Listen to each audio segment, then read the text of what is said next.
Hello, hello, hello. I do apologize. I've been trying to get this thing to go live for the last 15 minutes. Even had to restart my computer because my camera acted like it wasn't going to work. It acted like it was dead, but I'm coming to you in the middle of the night. So, where my late night people at, give me a second as you guys begin to come in. I want to talk to you about this whole situation. With R. Kelly. I want to talk to you about trauma, and I want to talk to you about obsession. I want to talk to you about trauma, and I want to talk to you about obsession. My ultimate goal in this is to reach so many of you that may be dealing with it, silently dealing with it. Some of you who may not even realize that you're wrestling with it, so that you can go ahead and go on a journey of healing. One of the things, hey, gorgeous, how are you? One of the things that I often tell people is, that some things ran in my family. I got a chance to see how demons work when it comes to relationships that are not set up in God's will. I've had relationships that were not set up in God's will. It is only by the grace of God that I am still alive today. As you guys know, two of my uncles did not make it. So I'm really passionate about that subject when it comes to relationships. I had to dig really deep to get free. And I'm really grateful that I'm here. But like I said, I have a real passion. And I'll be honest with you guys, it breaks my heart when I see people who are obsessed, who don't know God's love or don't know how much He loves them. So let me give some shout outs before we get into this. Sister Mariah, how are you? Sister Georgia Ann, I love me some you. Sister Danielle, I love, love, love you. Sister Maisha, how are you? Love you. Sister Monica, gorgeous lady, how are you? Taravia, how are you? Sister Yvette, how are you? Okay, so blessings to you guys. If you haven't been following the story of R. Kelly, I'm gonna be honest with you. I've been following it relatively closely.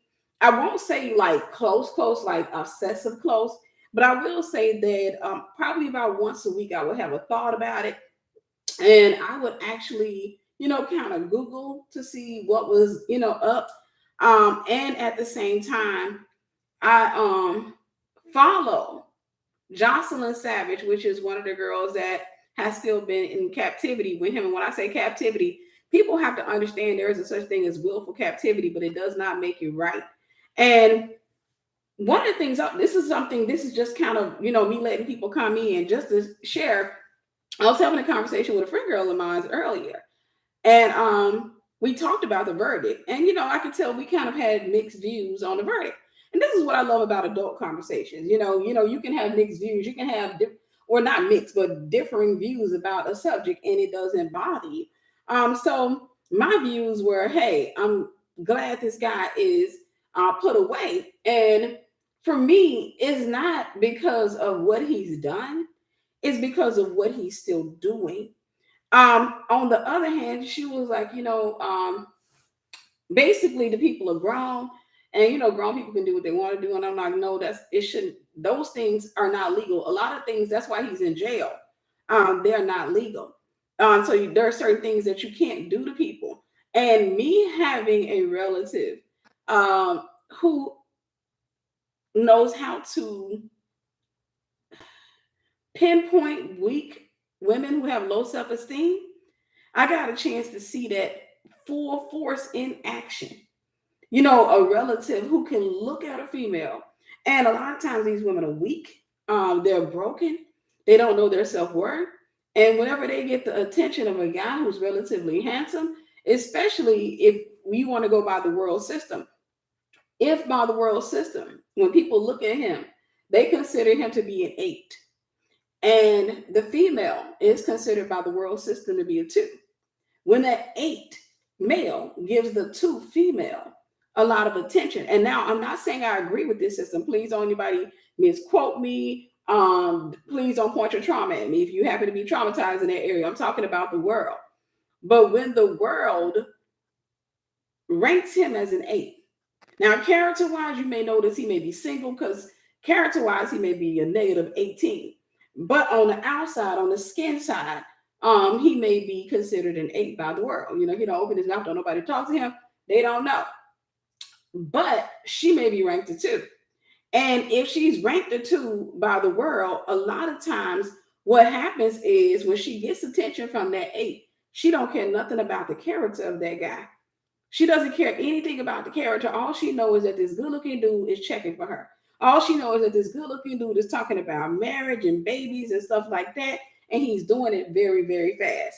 And so she will get into the relationship. And then when he starts taking off that mask, her issue is she will not let go of him. Instead, she will try to fix him because that's the equivalent of having a really, really pretty car that you got for dirt cheap and you feel like it just needs a little engine work. And you end up putting a lot of money into that engine trying to fix it because you're thinking about when you ride down a highway in that car, people are going to be like, dang, she got a real nice car. And you guys know my testimony. I talk about when I got a car when I was younger. And I got a car when I was younger, and it was a convertible. And I had always wanted a convertible. Living in a small town, you want to be seen. So that was my thing. I wanted to be in a convertible. I wanted my top down. I wanted my girls with me, my music blasting. That was my thing. And so I went to this shop with my mother one particular time, and they had cars outside. I was like, I didn't know y'all sold cars. And they were like, yeah. So they had this one convertible out there. I couldn't afford that convertible. So they told me that it was $2,500, I think. I think it was $2,500. So I couldn't afford to pay for it. But I was like, dang, that's cheap for a car. So for me, I'm like, that's dirt cheap for a convertible. But at the same time, I didn't have the money because I was working at Walmart. So I started paying them monthly notes. And I think I was paying them like $200 a month or maybe $250 a month until I paid it off. Obviously, I paid for that car for a long time. And I think I kind of doubled up a couple of times, but I paid for the car. And they told me that, hey, only thing that's wrong with that car is that now you just need to take it. They told me a few things was wrong with it. And before I bought it, when he told me, it was like it only take about $300 to fix it. No, that was a lie. That was a lie. Obviously, because he had mechanics. So if it had only cost $300 to fix it, why didn't he have the mechanic to fix it? Y'all do me a favor, like and share. We don't have that many people in here. I know it's the middle of the night, but I know people up too. People are typically up this time. I'm just kind of wondering why the numbers are so low. So make sure you're liking and sharing. So anyhow, I get the car. I have it towed to one mechanic. A mechanic that they suggested. I have it towed to the mechanic, paid for the towing and everything. Mechanic gets back with me, tells me it's going to cost like over $1,000 to fix. Thank you, Sister Maisha. God bless you.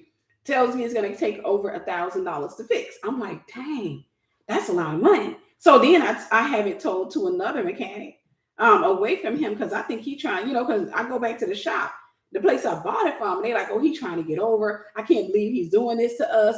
They played it off really good. So they were like, you should just have it towed. So I had it towed to another shop that somebody recommended to me.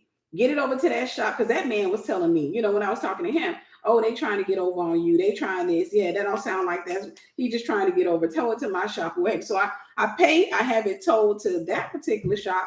Gets to the shop.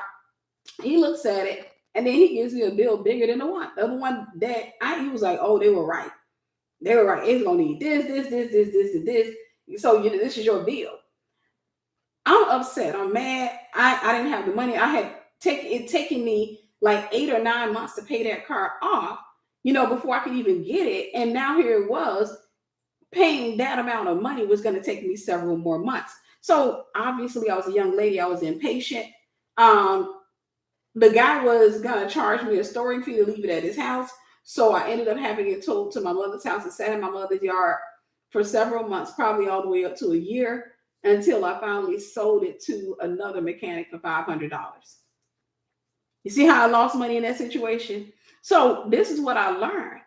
I was obsessed with the outside of that car. And I shared that with y'all before, but I was obsessed with the outside of it. I was looking at, oh, it's so pretty. And, all I got to do is just get under the hood and let them just pay a little bit of money, let them get under the hood. They're going to fix it up. And I'm going to be riding around the neighborhood, riding around town in my brand new drop top, and I'm gonna look good doing it.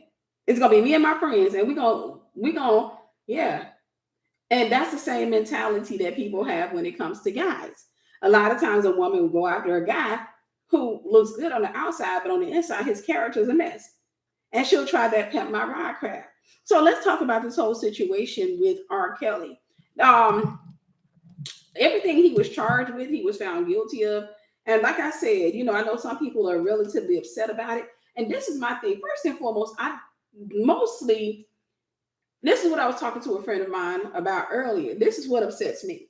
We were talking about the two girls that he had, two girlfriends that he had, and one of them got away, which was Azriel Clary. She got away probably about a year and a half ago. She got away from him, and while he was in jail, she took that chance and she got free.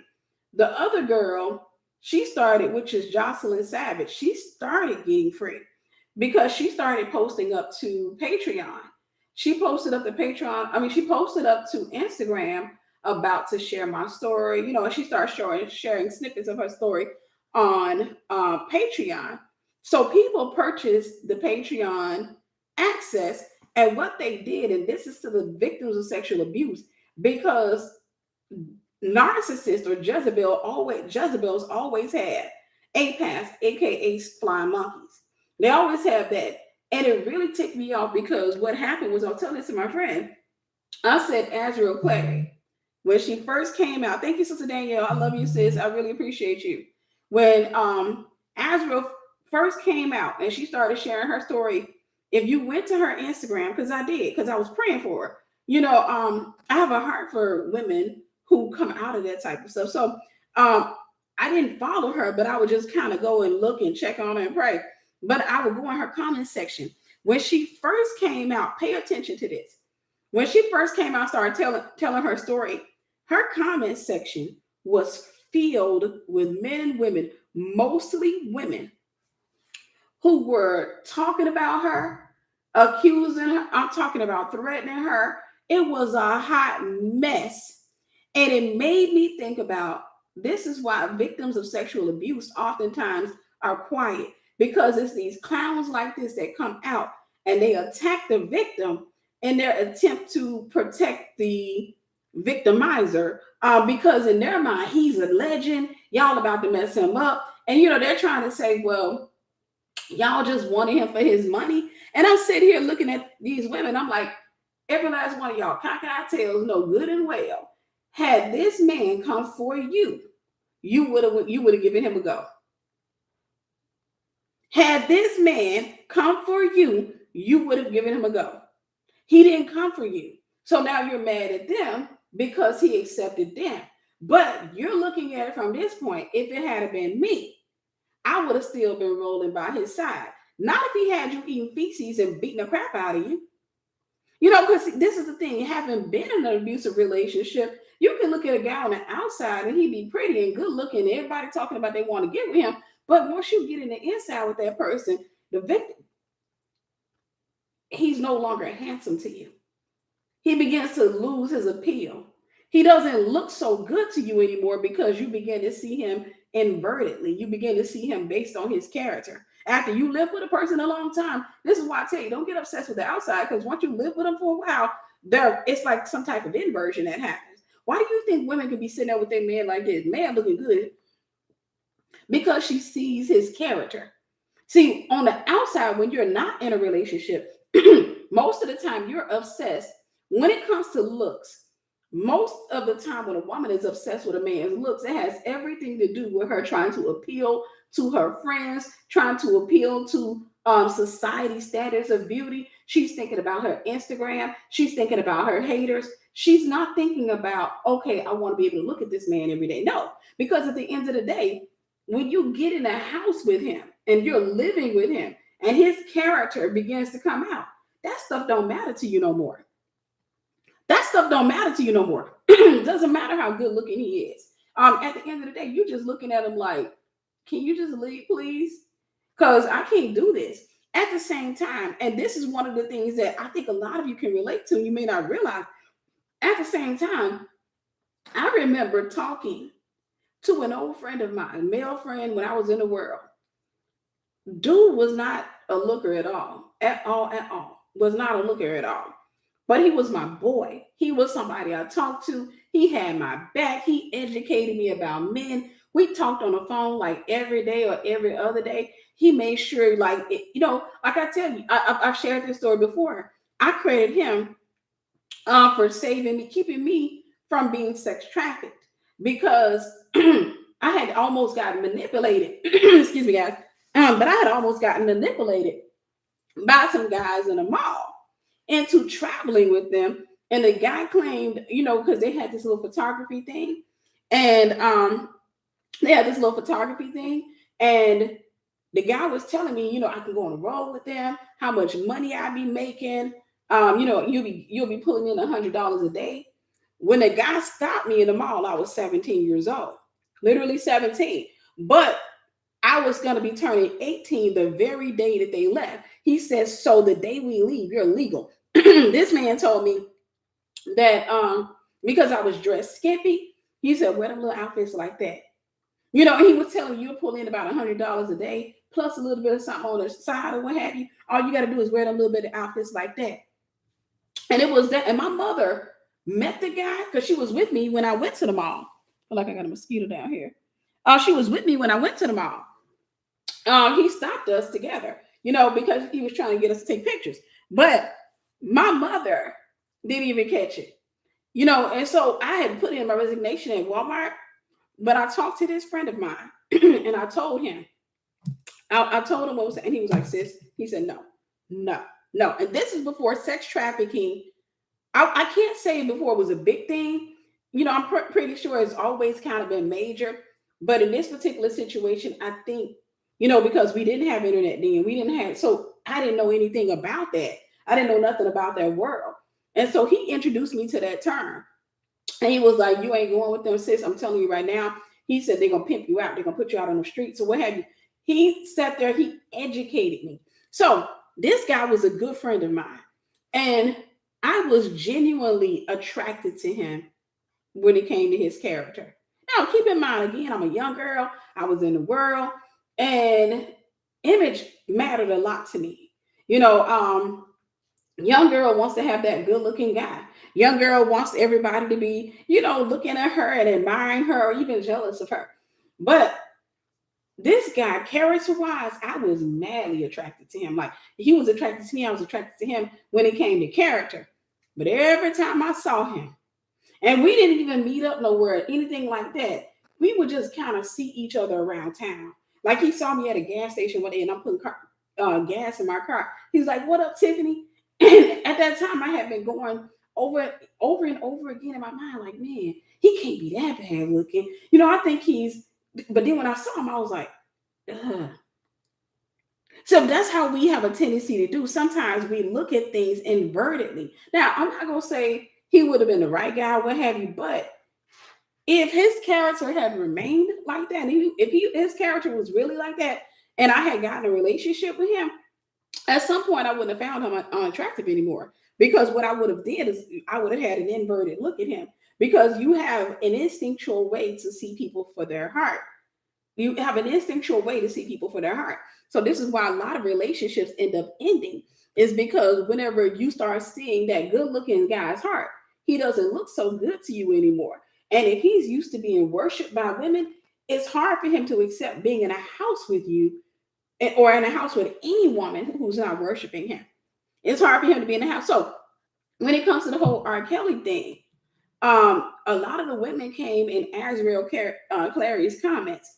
And when you went in her comments, the majority of her comments were attacks. It was just people attacking her, calling her all types of names and stuff like that. And the thing I was telling my friend, I said she persevered through it all. She kept posting up. She would respond to some of them. I ain't gonna lie, she was clapping back or what have you, but she persevered. But when Jocelyn Savage came out and began to respond, when those people came after her, and that's the first thing, when they came after her, she buckled back. And so what she did was she kind of dropped it and she just kind of reconciled with the idea of being with him. Azriel kept on, and watch this. I was telling my friend, I said, Azriel kept on till her help came. So no, and I'm not gonna say I agree with her lifestyle or anything like that. I feel like she needs a lot of deliverance and healing and counseling and stuff like that. When I think she's getting counseling, but she held on to her help came. All of a sudden, you start seeing people coming in the comments that were supporting her. And the next thing you know, she had more people supporting her than demeaning her. And the people started coming in flocks and they started attacking the people who were attacking her and they drove them away. I watched that happen. They drove those people away from her.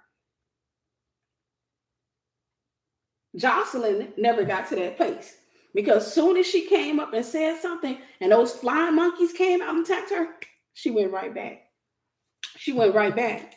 So now let's see what he has been charged with. I know racketeering. Uh, let's see.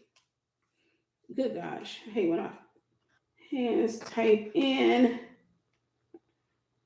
Okay.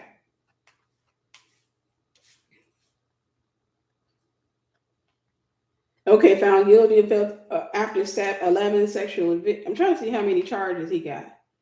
I think it was like 6 of them. Okay, let me see here. After more than 25 years of accusations in a federal court. Okay, so R. Kelly has been found guilty of charges including sexual exploitation of a child, bribery, racketeering, and sex trafficking involving 5 victims. And then he still has 2 other cases he has 2 other cases that he has. So 9 times out of 10, this man's about to spend the rest of his life in prison. And for those of you who feel like he should be out because he's a celebrity, I feel sorry for your kids. Because at the end of the day, nobody wants to watch that happen to their children. And at the end of the day, like I said, there are women out there, believe it or not, who are weak minded, meaning they have a lot of trauma, they got daddy issues. And when they come across a celebrity, or even not even a celebrity, because like I said, that was happening with a relative of mine. And I used to watch him do that. And he was very strategic. This brother would pass by a good looking woman or a confident woman, and he would pick out that little girl. And this, I had this conversation, but I don't remember who I had this conversation with, but he used to pick out women who were relatively overweight. Relatively overweight. You can kind of tell that their self-esteem was down in the dumps or what have you. He would go after those type of women, get in a relationship with them, and then he dog them. And I be sitting there looking like, that girl taking that? That girl gonna sit there and accept that? That girl is okay with that? But that's the thing. Narcissists come after people who are absolutely weak. And when it comes to obsession, and this is what I really want to start dealing with, when it comes to obsession and when it comes to trauma, both of those are problematic. One of the things that I keep sharing, and I'm going to overshare it, is this. We talk about good people versus bad people, and we talk about traumatized people. So if I said by show of hands, how many of you have sympathy, you feel bad for people who've been traumatized? Majority of you would share would lift your hands. But what if I told you the person who traumatized them is also traumatized? And this is what I was talking about earlier with this friend. And I was telling her, I said, here's the thing. I had extreme trauma. I didn't have light level trauma. I had extreme trauma. But this is what happens in trauma. Trauma is designed to herd you, Herd, like sheep, like cattle. Trauma is designed to herd you. Satan uses trauma to herd you in the direction he wants you to go in. He started herding me in the direction he wanted me to go in, and I went in that direction. From years and years of sexual abuse, not being protected by my parents, going to my parents and telling them about things that had happened to me, and getting in trouble because, like I said, I got a whooping for being raped at the age of 10 years old. So the enemy kept sending a message to me that you ain't got no protection from me. Nobody's going to protect you. And that message, I heard it in my 10-year-old mind loud and clear. I heard that message loud and clear. So at the age of 10, slowly but surely, I became independent. I became, I'm talking to my parents and laughing with my parents, but relatively withdrawn because I became my own person, because that's what trauma does. But here's the thing that trauma does. At some point, once you're traumatized, you got two roads in front of you.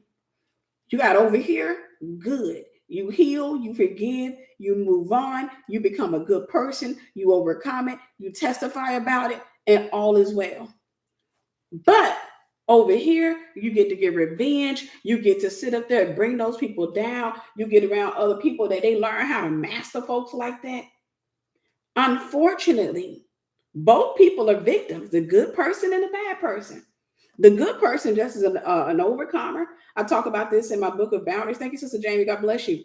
I talk about this in my book of boundaries. The good person overcame. The good person decided to overcome, to survive it, to overcome it, to heal from it, because both people have something in mind. Keep in mind, coming from a really, really broken family, having been in relationships with really, really toxic people, I can speak this as a fact. When the broken person got hurt, what they did was they started looking at the wrong folk. So when they saw that man on TV and he's like, you know what?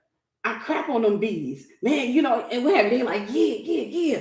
So their head is in the wrong direction, and whatever you're looking at, you have a tendency to become.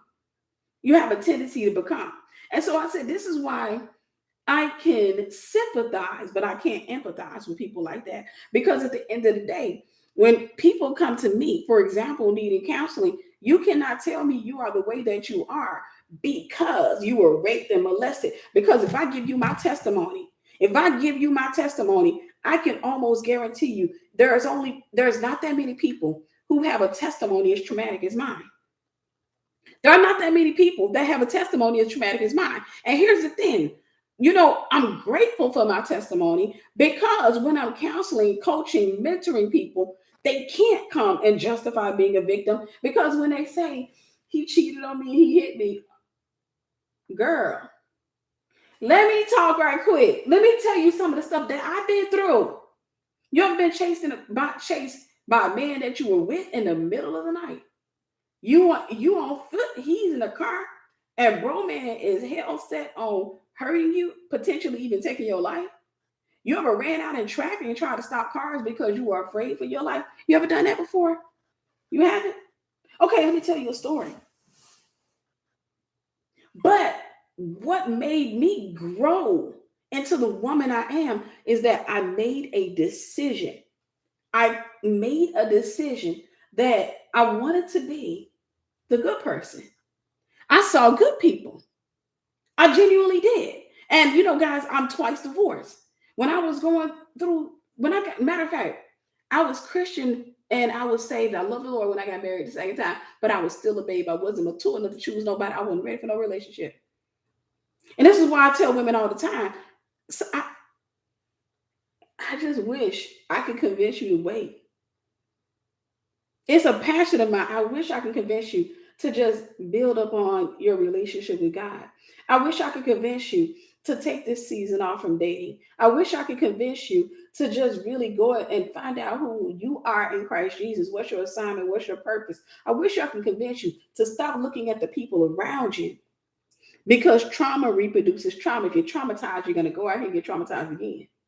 That's all it is. Hurt people, traumatize people. Traumatize people, traumatize people. You're going to keep going in cycles and circles until you put a halt in the system. You got to hear me when I say this. The system is not halted because you found somebody who appears to be better. I want to give you a little bit of revelation I've seen from counseling men. And even like I said, I got two uncles 6 feet deep. One thing I've come to understand is that if you take a woman who was traumatized, beat, raped, all that crazy crap by her husband. Let's say the husband she had was a narcissist. He tried to kill her. He beat her down. He did all this wicked stuff to her. And you put her with a good guy and she ain't got healed. She's so accustomed to being belittled. She associates that with love to some degree. Believe me when I tell you, she's going to abuse that man. Believe me when I tell you, the first year will look okay in that marriage. I've seen this. See, there's nothing new underneath this sun of ours. She will be nice, but at some point, she's going to decide that he's weak because her definition of strength and weakness are not right. She needs deliverance. She needs revelation information. She needs healing. And until she gets that, she's going to have a misunderstanding of what it means to be a good guy. So for her, a man who ain't out the street talking about going to hang out with his boys, that's a weak man. That's a weak man. And what she'll do is she'll cheat on him for somebody she feels like is strong. She'll cheat on him for somebody that she feels like is a real man. It's going to be that same demon that God delivered her from. She will go cheat on him for that same demon. She will dog him out for that dude. And here's the crazy part. Y'all, here's the crazy part. Not only will she dog him out for that dude, but she'll turn around and she'll try to make sure that the dude don't really leave her. She'll be mad at the man that she married to, dogging him out, cheating on him, talking to him like crazy, refusing him sex, doing all types of crazy stuff, out there sleeping with somebody else, probably somebody else's man. She will take him through that all the while trying to make sure that this man don't leave her. Because she doesn't know if this man's going to commit to her. Now, if he leave, if he decide that he going to commit, then she'll go to him. But even if she go to him, she still won't let go of this guy. Right? She will become the narcissist. She still won't let go of this guy. If she has any connection to him, whether it be children or what have you, she still won't let him go. She will call him. She will condescend him. She will ask for money. She will dog him out. She will question every female that he get with, because in her mind, that's her property. Do we call her the victim? No, because when she got traumatized, this is what she did. She looked over here and she looked over here. She saw them bad women out there with them skimpy clothes on, and they look like they strong. These niggas or these Negroes or whatever, they look like they strong. And she like, I like her. This is why you got to turn your head. I like her. Not looking at the fact that she has a string of broken relationships. Just because she can handle the man don't mean that she's good. See, some women, y'all got to hear me when I say this. You will spend your life handling men. I don't want to handle nobody. I don't want nobody trying to handle me. Because I shared this with you guys before, and I'm going to do it again because I haven't did this in a long time. I want y'all to see this. Make sure you like and share. I see we got a lot of people in here. Make sure you like and share. I want to share this with you. I want to share something with you. I know some of y'all are waiting on me to come out and talk about Python, but we're going to do that sometime soon. This week, I'm looking for it, but this is what was on my heart to teach tonight. This is what was on my heart to teach tonight. Y'all enjoying this? Let me know. All right. This is this is where we all start off at. Sorry, I wrote it so weirdly, but it says common. This is the common area. This is the common area. Everybody down there, everybody humping. Everybody getting really, it's just dating. Everybody dating everybody. It's just, they cheat. This is the common area. This is the common area. Down here, you don't date, you don't marry. Down here, your mind ain't ready yet. If you still attracted to people down here, because you can tell, you still trying to impress people down there. You still want people to accept you down there. You still mad at your haters. So you're in the common area. The way you get up here, you have to be transformed by the renewing of your mind. You got to be transformed by the renewing of your mind. So what has to happen is, while you're down here, you need somebody like me to come out and say, hey, sis, you're not ready to date yet. Take dating off the table. Look, and this is what I've been telling women. I've been telling women this for a while. If your ex has got your phone number, change your phone number. Clear your space out. Make it a point that you realize, hey, thank you, Sister Danielle. God bless you, sis. Make it a point that you realize you're not ready for a relationship yet. And it's okay. And it's okay for you to be honest with yourself. It's okay for you. Matter of fact, that shows wisdom. So what you have to do is, while you're down here, you take dating off the menu. You take dating off the menu. You need to heal. You need to get therapy, get deliverance, get you some books, make sure you get a good church home, study. You got to come out of the congregation at some point, start walking into your assignment and leading and stuff like that. You got to go through a process. See, if you do that, I'm going to give you a secret. 125 people on here, and I want you to listen to me. If you do that, you become uncommon. If you do that, you become uncommon. If you do that, you become uncommon. If you do that, you become uncommon. See, he who finds a wife, not a woman, finds a good thing and obtains favor of the Lord. Y'all got to do me a favor and like and share. A lot of people not, they just kind of, okay, let me show you something.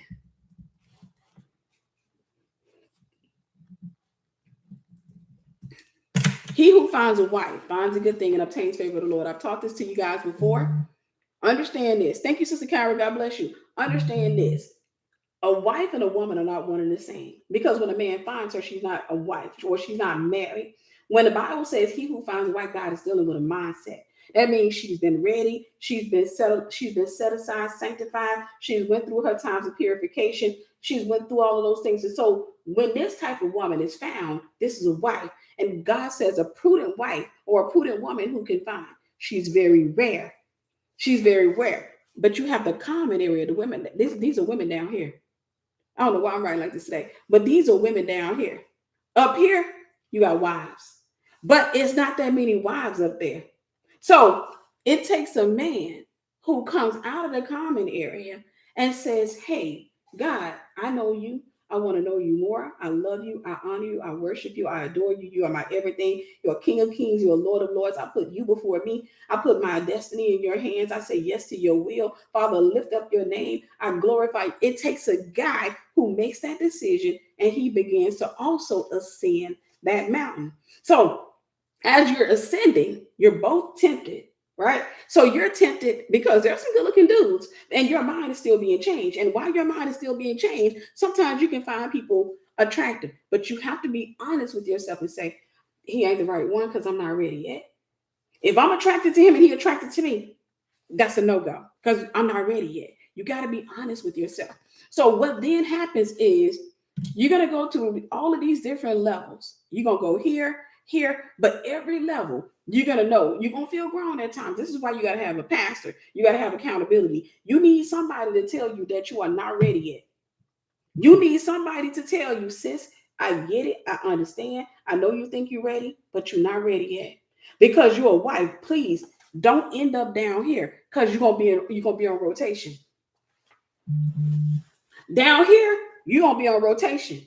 Down here, you're gonna get in a relationship with Troy, and it's gonna work for probably about 3 years. Y'all gonna have 2 little kids, and then your children are gonna have to be on public assistance because Troy gonna walk out of your life. And so now you sitting up here, you ain't got enough money. You working a dead end job that you hate. Now you're going in circles, and now you sit up here. Now you didn't enter the realm called desperation because you know what? Now you're willing to settle for just about anything because you know what? You need the money.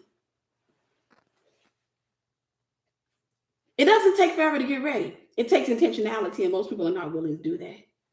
Honestly, it's all in how much you eat. It's all in how much you study. So it can take one woman a year to get ready.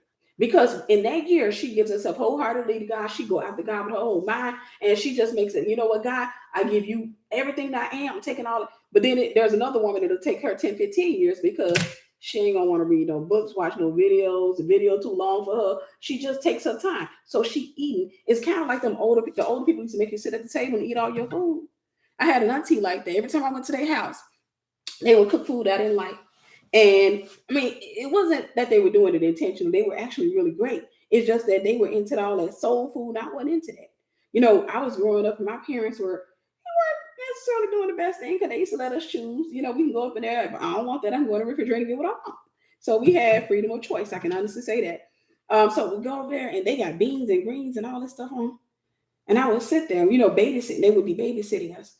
And I'm sitting there looking like, I don't want to eat that. I don't want to eat that. I don't like that. And they said, you're going to eat that food. We did all that. And they used to love to play switches together. So I remember this auntie be standing over me with this long switch. You ain't leaving this table till you eat this food. I would sit at that table like 2 hours. I would sit at that table like 2 hours. I eat those beans. Now somebody else would go ahead and stuff them down. I would take my, they be cold. I'm just sitting there just like this for 2 hours. I'm eating because I don't want that beat down. I'm eating because I don't want that beat down. So it all depends on how willing you are to eat what you don't like. How willing you are to eat. I had to eat the fact that I needed healing. I had to eat the fact that I wasn't ready for a relationship. I had to eat the fact that I was struggling with idolatry. I had to eat the fact that I was broken. I had to eat the fact that there were curses in my life that needed to be broken. And that's hard to have somebody to tell you that they starting on the first braid and it's going to take 8 hours to do your hair when you already had an hour in mind. I had to eat all of that stuff because I'm sitting there like, I want to hurry up. And they're like, no, you got time on your thing. So I wasn't happy about having to wait. I wasn't happy about none of that stuff. Now I've been single 7 years, but do I think that God would say it took 7 years to purify me? Probably. Because I'm still in the person. I just discovered that I deal with stubbornness. I didn't know that. I just thought I was hardcore. I just thought I was the type of person that, I don't take no for an answer. But that could be true. But I discovered when I was struggling with COVID that there was some stubbornness there. And stubbornness is a sign of trauma. That's a sign of trauma. So that's something now I got to deal with that so that I'm not that person. I'm not that person. So that takes intentionality. Now, me going to go get the healing or the deliverance from stubbornness has nothing to do with a guy. I'm no longer that person that obsesses over getting married. When my husband comes, praise the Lord. For me, I want to do this for Tiffany. I want to do this for God.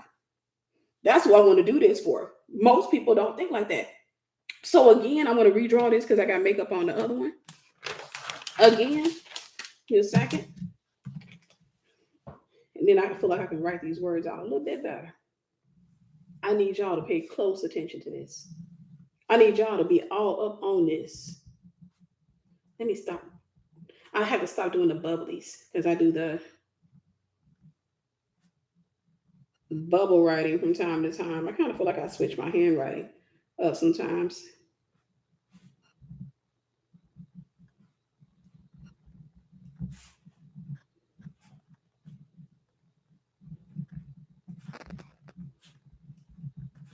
Give me a second, guys. Don't get impatient.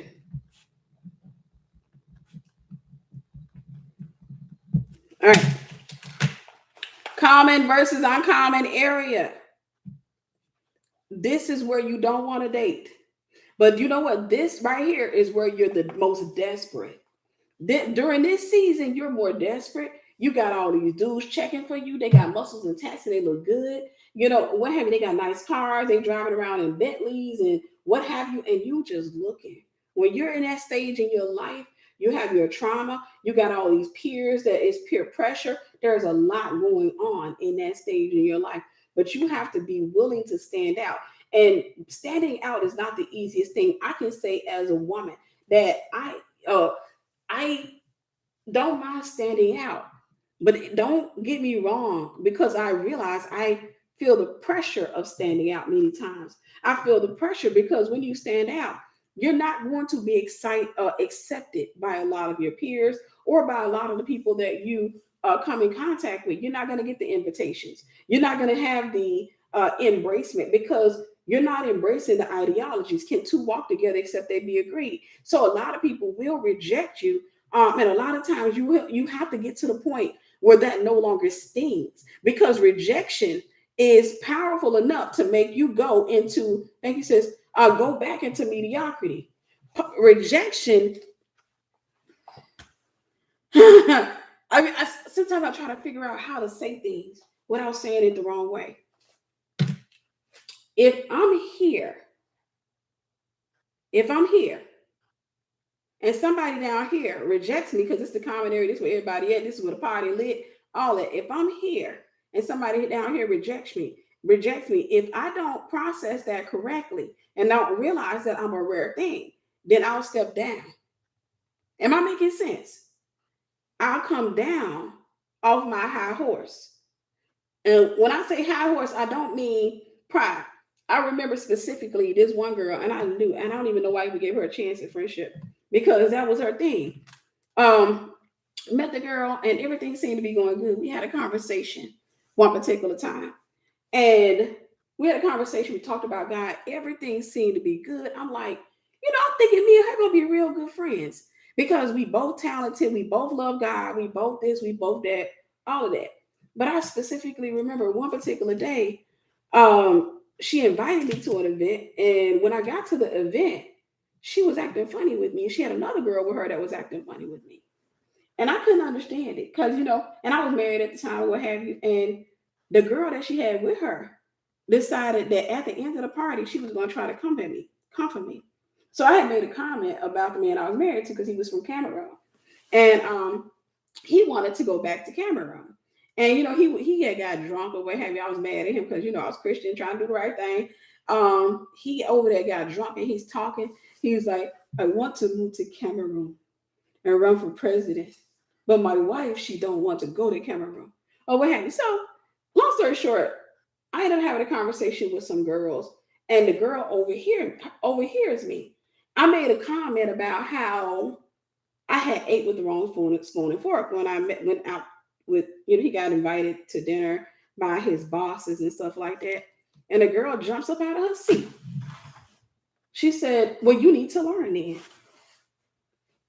And have you ever had to remind yourself that you're Christian? That was what I had to do that day. I had to remind myself, Tiff. And she said it one time, and I was like, what? And then she stepped closer. She was way back there. She walked up. You need to. And I'm sitting here looking like, So long story short, nothing happened. I got out of there. I get to home, get in the car with this dude. I fuss at him. I'm like, first and foremost, you don't even know these people to be telling my business. I don't know why you're trying to get counseling from everybody. Oh, what have you? So we in the car, I'm driving, I'm fussing. This girl, she calls me up the next day on the phone.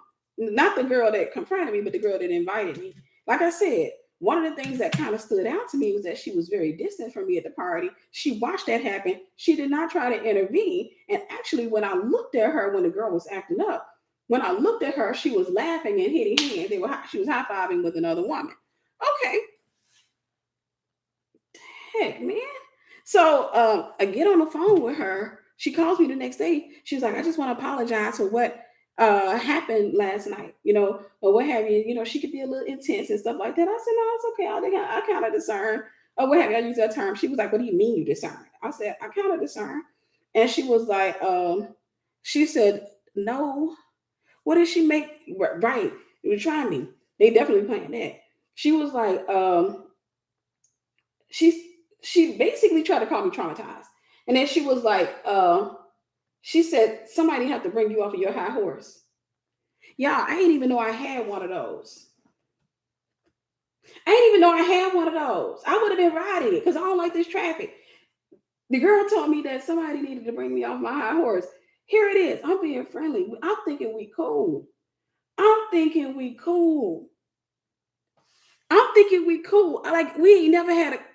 And she said, somebody needed to knock me off of my high horse.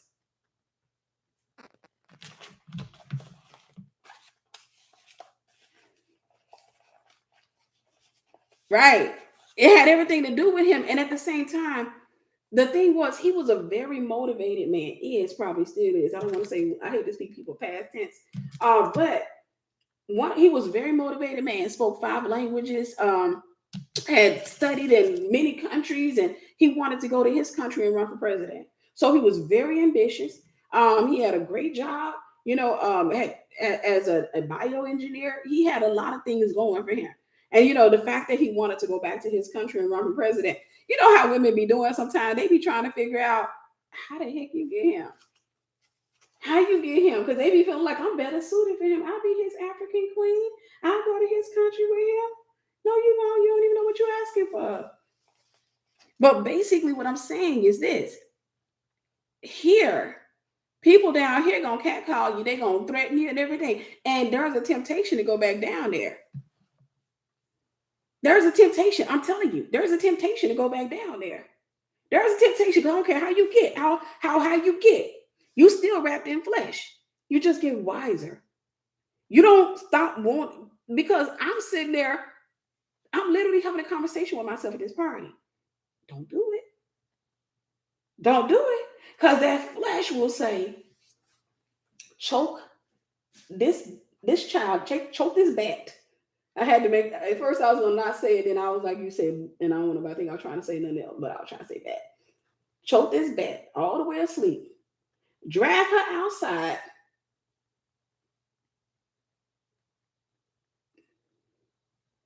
then run over her baby toe. Your flesh go to talking, but you have to learn to ignore it. You don't date when you're down here. Can I tell you a secret? Having come out of the world, Satan will turn you into a concubine down here. Down here, I gotta be seductive. Down here, I gotta show some breasts. Down here, I gotta do some stuff because I got too much competition in the common area. It's too many women and they twerking and they got big booties. They got all this stuff going, and it's just not working. And then some of them got real baby hair. It's real. It ain't even that. I just accidentally, but some of them got real baby hair. That be ain't real baby hair. But down there in the common area, it's like there's so many beautiful women down there who got low self-esteem. There are so many broken people down there. And everybody's humping and dating everybody. Everybody. They've been traumatized for that. See, all the rape and molestation and the crap I went through growing up, I was traumatized so that I can be in this area ensnaring men. That's where Satan wanted me at. And he had me there for a whole minute. I ain't gonna lie. He had me there for a whole minute. Went got the word scandalous tattooed on my arm. I was a hot mess. Because you know what? And I know I'm speaking only to a select few of you. I was so broken that a man could not hurt me. That ain't a flex. It's not a flex, man. I thought it was. That's trauma. I was so broken. I was so broken that if a man did anything, I gave him his walking papers quick. How do y'all think I got stalked so many times? Stalking, I learned people don't stalk you because they love you. They don't stalk you because they stalk you because they ain't used to nobody like you. They stalk you because they can't believe it. See, they used to being the handsome guy. The girl worshiped them, and all the women sitting there. And then they come across somebody that was as broken as me, somebody who was so full of herself like me. And when they came across a person like me, what? Lose my number. Then they figure, oh, you just mad. She just mad. She'll cool down. But by the time they realized I wasn't mad, I was walking with another dude. And they didn't know how to handle that. They didn't know how to handle that. I'm saying that in a lot of cases, the trauma that you've experienced, trauma reproduces itself. Trauma will make you get loose in this area and go out here with your tickle bitties. Trauma will make you go out here and be in this relationship, behind relationship, and then you find yourself 50, 60, 70 years old, and you're still in rotation. But the rotation will slow down as you get older. Now you got to date one-legged Joe. Or I noticed a trend. A lot of the women that I knew that were considered 10s by the world standards, a lot of them get to that point, they be dating married men. Because they have to savage what lasts of their beauty, what's left of their beauty. But if you want to become a wife, you got to come out of here. And you have to literally tell yourself, and you have to tell yourself every single day, you ain't ready. You have to tell yourself every single day, I need to get this healed. I need to work on this. I need to work on that. You need to tell yourself every single day. And I'm going to tell you how you can say, thank you, Sister Cassandra, God bless you, sis. This is how you can say, I'm not ready. Basically, you sit back and you notice that, okay, I joined this and I quit. I started walking and I quit. I got in a friendship and I got rid of my friend girl. That is trauma. I'm telling you this. I'm talking to you from what I had to heal from. I was a quitter in everything. Friendships, all that. You got the boot with me.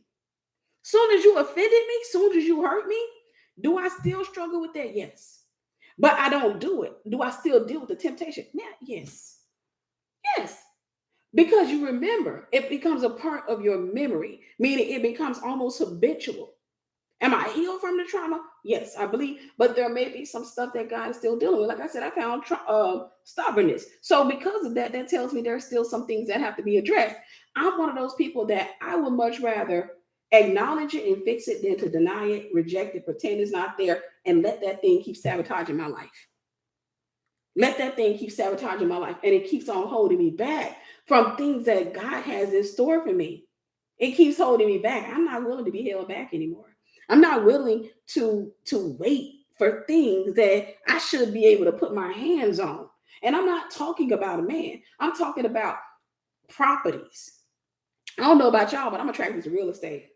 I'm real attracted to real estate. I'm telling you right now, I am so attracted to real estate. I can be passing by a building, and sometimes I be like, man, I like that building. It's got all that parking spaces. It's got all this. I like business. That's my calling. That's one of my areas.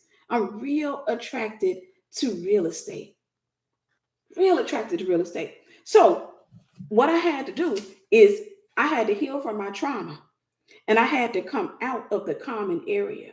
And as I began to ascend out of the common area, I started realizing my friends were falling away. My family was starting to come up missing. I wasn't having that many contacts. And then eventually, slowly but surely, I started walking out. And I always tell people the hallway between two seasons is called the wilderness. You think of the Red Sea and you think of the promised land. The hallway between there is the wilderness. When I was in the wilderness season, and you're going to go through constantly wilderness seasons. Those are like the hallways. It's the transport between two seasons. When you're in that, the people from your last season are falling away, but the people from your new season are too bougie for you because they're scared of you because you still look and smell like what you just came out of. So you have to deal with that stage because everybody is hard. You have to deal with a lot of rejection, and you have to heal, and you got to get delivered from that because rejection is going to be real for you. A lot of times I hear church folk, and when I say church folk, I'm not separating myself from the church, but what I am saying is that I didn't necessarily grow up in there. My daddy was playing the piano in church. I did go to church, but I'm talking about people who grew up in the environment. A lot of times they use rejection, and they'll say, oh, she just rejected. And that ticks me off when they do that. When they talk about people and they say, oh, that's just her rejection acting up. It ticks me off because at the end of the day, yes, she may have rejection issues. That's true. But teach her how to get past those rejection issues. Tell her, hey, sis, that's rejection. Hey, sis, that's this. Don't actually reject her and then call her rejected. Don't actually turn your nose up at her and then call her rejected for manifesting. You're supposed to be the more mature one. She's still healing. She's still trying to figure out how to navigate that stuff. So don't turn your nose up at her and then keep distancing her from you and trying to make sure you don't involve her in anything. But then at the same time, when she started manifesting, you call her rejected. See, I'm gonna tell you something. That's why God will let people like that go past the folks that's been in church for a long. Y'all don't be wanting me to preach. They will go past because they know how to love. They know how to love. So when they see somebody coming in that's rejected, they like, girl, you stop acting like that. You ain't nobody finna kiss you, but you deal with that rejection. You better go ahead. Ain't nobody. They understand. You got to have a hard conversation with somebody like that. Alexandra, you called it out. That's their rejection, recognizing their rejection. It is. It's their rejection. They've mastered it. They know how to deal with it, but that's their rejection pointing out your rejection. Thank you, Sister Ashley. God bless you. That's their rejection pointing out your rejection. But when you get in a situation like that, I'm going to tell you, when you find yourself in a situation like that, don't move. Stay right there because God wants to bless you. Y'all see, this is why I should have went ahead and went to bed because I'm getting passionate. I'm getting passionate. That's their rejection, recognizing yours, but they've mastered it. You haven't. And when you haven't mastered it, you don't know how to deal with it because all you know is street. So all you know is I will slap this girl. I will knock her clean out. See, you're still trying to figure it out. You still trying to figure it out. I'll type it in. My moderators went to bed on me. But you still trying to figure it out. They have not figured it out yet. That's why I said it ticks me off. But you got to come out of the common area. Because let me tell you what happened to them. Y'all got to hear my heart. Y'all got to hear this. Let me tell you what happened to them. When you start ascending, you're going to get tempted on every level. On every level. Thanks, Sister Alexis. Amen. You're going to get tempted on every level to settle down. There's a temptation on every level. That's why you're going to find a lot of people on every level. This person that's been down here, when she get right here, she done came further than her family. So a lot of times she's excited and she don't want to go no further because she feels like she's in a good place. But I challenge you, keep it going. Some of the people, and not just in church, just every place, got right here and settled the heck down. They got right there and they settled down. You come out of this area, you know you did some stuff. You don't have a testimony that I grew up in church, that my parents loved the Lord. You have a testimony that, hey, they were doing some stuff in my house. You know, we went through some stuff. You know, I seen some stuff in my life. Y'all wouldn't even believe what I seen. And when you have that, when they see you, as long as you, thank you, yeah, okay. So when they see you, as long as you hear, if you make a fan out of them, you, hey, okay, you look up to them, they don't mind you. Start ascending. Start ascending. Start walking out your deliverance. Start pushing yourself past it. And them jokers will manifest and they'll do everything they can to keep you from going anywhere. Because whenever you climax, you become a villain on that level. So what you have to do is you got to make it a point, because you're going to start feeling some type of way. You're going to start dealing with a system called seniority. So you start feeling like, I've been here longer, I've been here more. So who is she to all of a sudden start coming up and people noticing her, people recognizing her, people celebrating her? You'll become a villain. That's why you don't stop. You don't climax at the bottom of the mountain. You don't climax at the bottom of the mountain. You have to heal. You got one thing you have to do. If you're going to ascend, you got to master rejection. You got to master it. See, this is the thing I said to God. I said, God, help me to heal from it. Help me to not be moved by it. I don't want to feel it. I don't want that thing to have any measure of power over me. Because if you can master rejection, there is nothing and nobody that can hold you down. People can be in your comment section acting a donkey and you will not move. You will not move. You keep ascending, God's going to take you up a little higher. But don't settle down right there. Don't settle. Don't settle. You didn't came far. You've done well. But don't settle down right there. Because there's an uncommon area God's calling you to. And I'm going to tell you, it's not that many people that's going to reach that area. And if you reach that uncommon area, that's where the wealth at. And when I say the wealth, I'm not just talking about the money. I'm talking about the ability to cast out the most stubborn of demons. I'm talking about the ability to be used in the ministry of healing. And I'm not talking about praying over somebody for 15 hours for them to heal. I'm talking about walking up to somebody and saying, get up out that wheelchair. When you get to that area, the peace that surpasses all understanding is waiting for you. When you get to that area, a unique man who also ascended will come your way. When you get to that area, but you have every force, sometimes even Christian forces, people that identify, you got every force pushing you down. I told y'all on the last one of the things that you got to be careful of is that you don't live in people's opinions of you. You cannot live there. I remember thinking at one time, I realized I was living in people's heads. And I said, no, this is a limited space. I can't live here. I realize that I'm doing stuff and I'm not doing stuff because I don't want folks to get mad at me. I don't want to preach this hard. Thank you, Brother Albert. God bless you. I don't want to preach this hard because it's going to offend. And I'm way past that. When I say I'm way past, what that means is I'm ascending. I made a decision. I need to get past that. So every time you find yourself in a deep, dark area, make a decision. I need to get past that. Meaning, I'm not going to stay here. I'm not going to let it affect me. I'm not going to stay here so I can handle my enemies, because the people on this level, their assignment is to get you hurt so you get stuck there with them. See, if you get stuck, they'll accept you. If you get stuck, they will embrace you. One of the worst things that could happen to you is that you're accepted by people that God wanted you to be rejected by.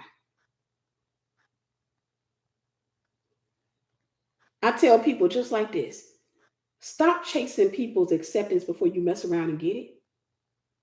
Because now you're going to deal with a different system called loyalty. And when you get into loyalty, now you're afraid to do stuff because you already know instinctively they're going to train you. I don't like it. I don't like that.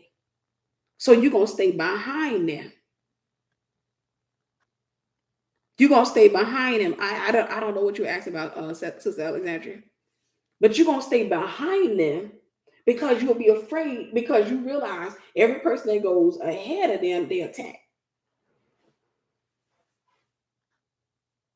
Every person that goes ahead of them, you look at their friends can't go too far. Everybody around them can't go too far. Because if you go too far, they're going to put you on punishment.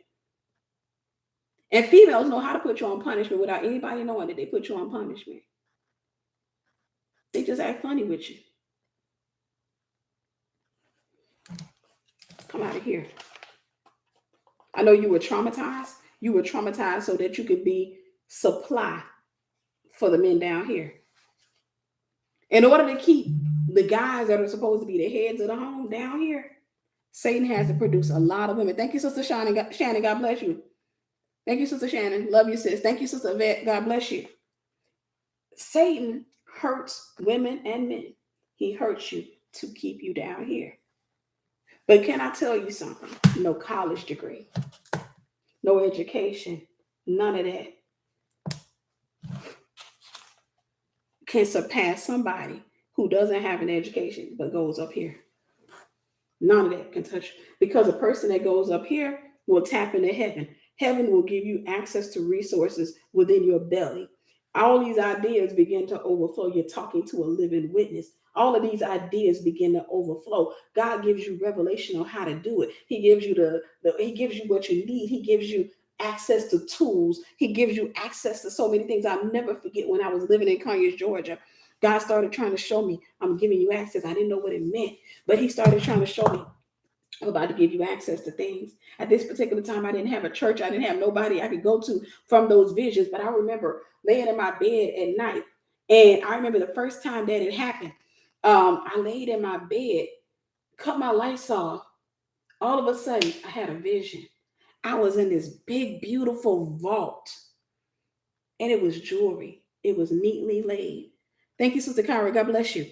It was neatly laid jewelry. I have never in my life seen jewelry that beautiful before. Never in my life. And it was brief. It was just like I was being given a tour of jewelry. And the Lord laid it on my heart. Write down what you see. I didn't. I didn't. Because I had the lights off. I'm in the bed. I'm like, man, that was so pretty. And I went to sleep. I did that several more times before the Lord stopped the visions. And I had to repent for that. When I moved where I am now, I realized I hadn't been having those visions. I had to repent for that because I had made the mistake of stopping writing them down. I repented for it because I realized I wasn't respecting the prophetic, because I wasn't taking the time out to cut my lights on. So now it's rare, it happens, but I get visions. I'll get visions of jewelry. I'll get visions of clothing, like clothes that have never been made. I literally get visions of it. And I just take the time out now. I'll write it down. Thank you, Sister Amanda. God bless you. I'll take the time out to write it down. And thankfully now, I know to grab this right here, go to the notes feature, and I will write it out. I'm going to see if I can find one of those notes. I will write it out. I make sure I respect. I don't know what it's for, but God will give you insight. He'll give you tours. He gave me tours. He'll give you tours. I'm trying to see if I can find something. It ain't like I probably want to be. I'll be able to share it.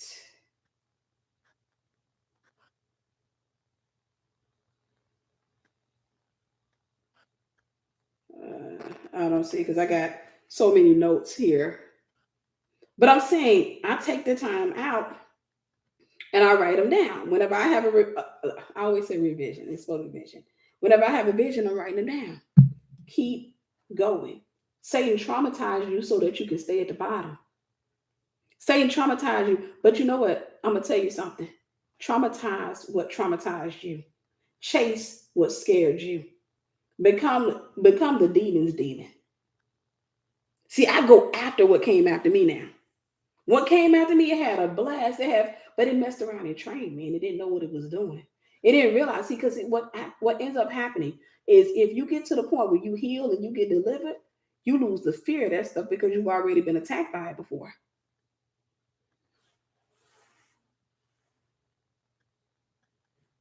Girl, write them visions down. You lose fear of it. Y'all want to know why I'm not afraid of demons? Them things was attacking me my whole life. They were attacking me my whole life. I sit up there dating,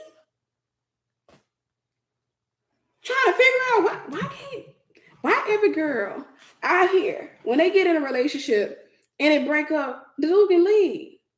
Why he working for me? Why I'm in the passenger seat of a pickup truck and the dude and pulled the handle off the door and broke it because he trying to kidnap my tail.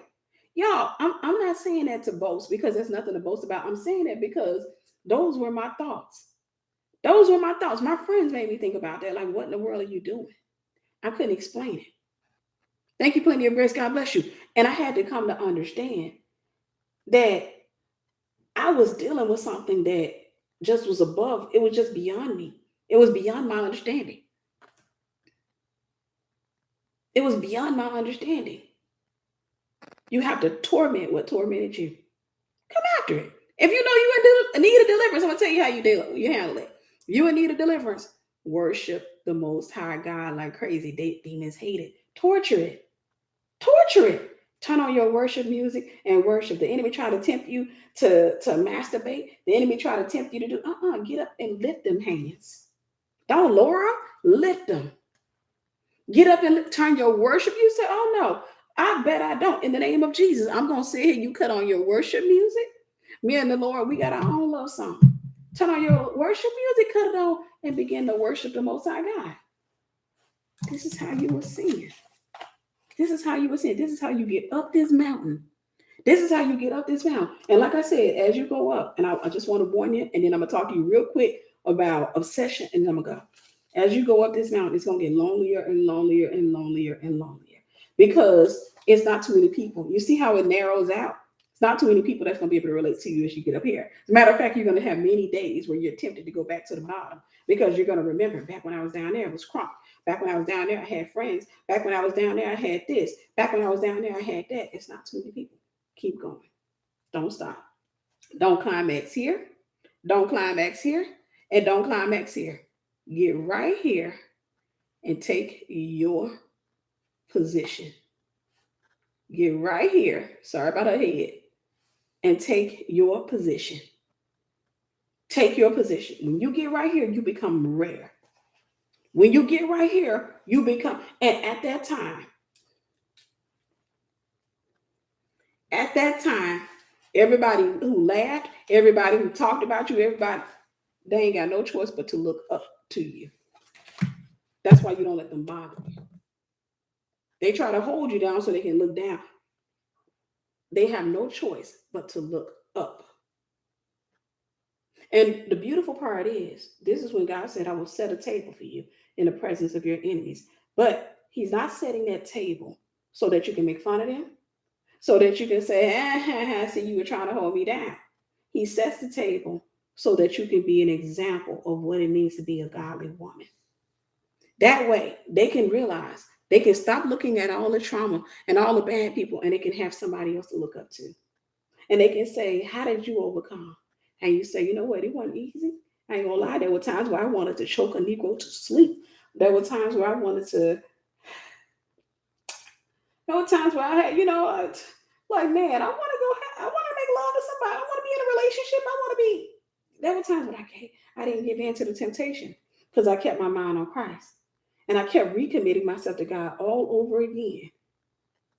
I made him my everything. And they will take that journey. That's your goal. That's your assignment. Yes, you've made it up the mountain. You're all the way to the top. You're in a rare spot. You're now in a lead. You're in the spot that God called you to. Every believer on here is called to that spot. But you know what? We don't get there. The majority don't get there because we down here and we be trying to hold on. We want to be accepted. The biggest one is rejection, because most of the time we want to be accepted. And when you're rare and if you are here and you are in a workplace, for example, people from every level have access to you. Through their access to you, they're going to make you feel bad. You think you're better than us. Where you get that from? Girl, you're going to have to get out or what have you. Come to the club with me.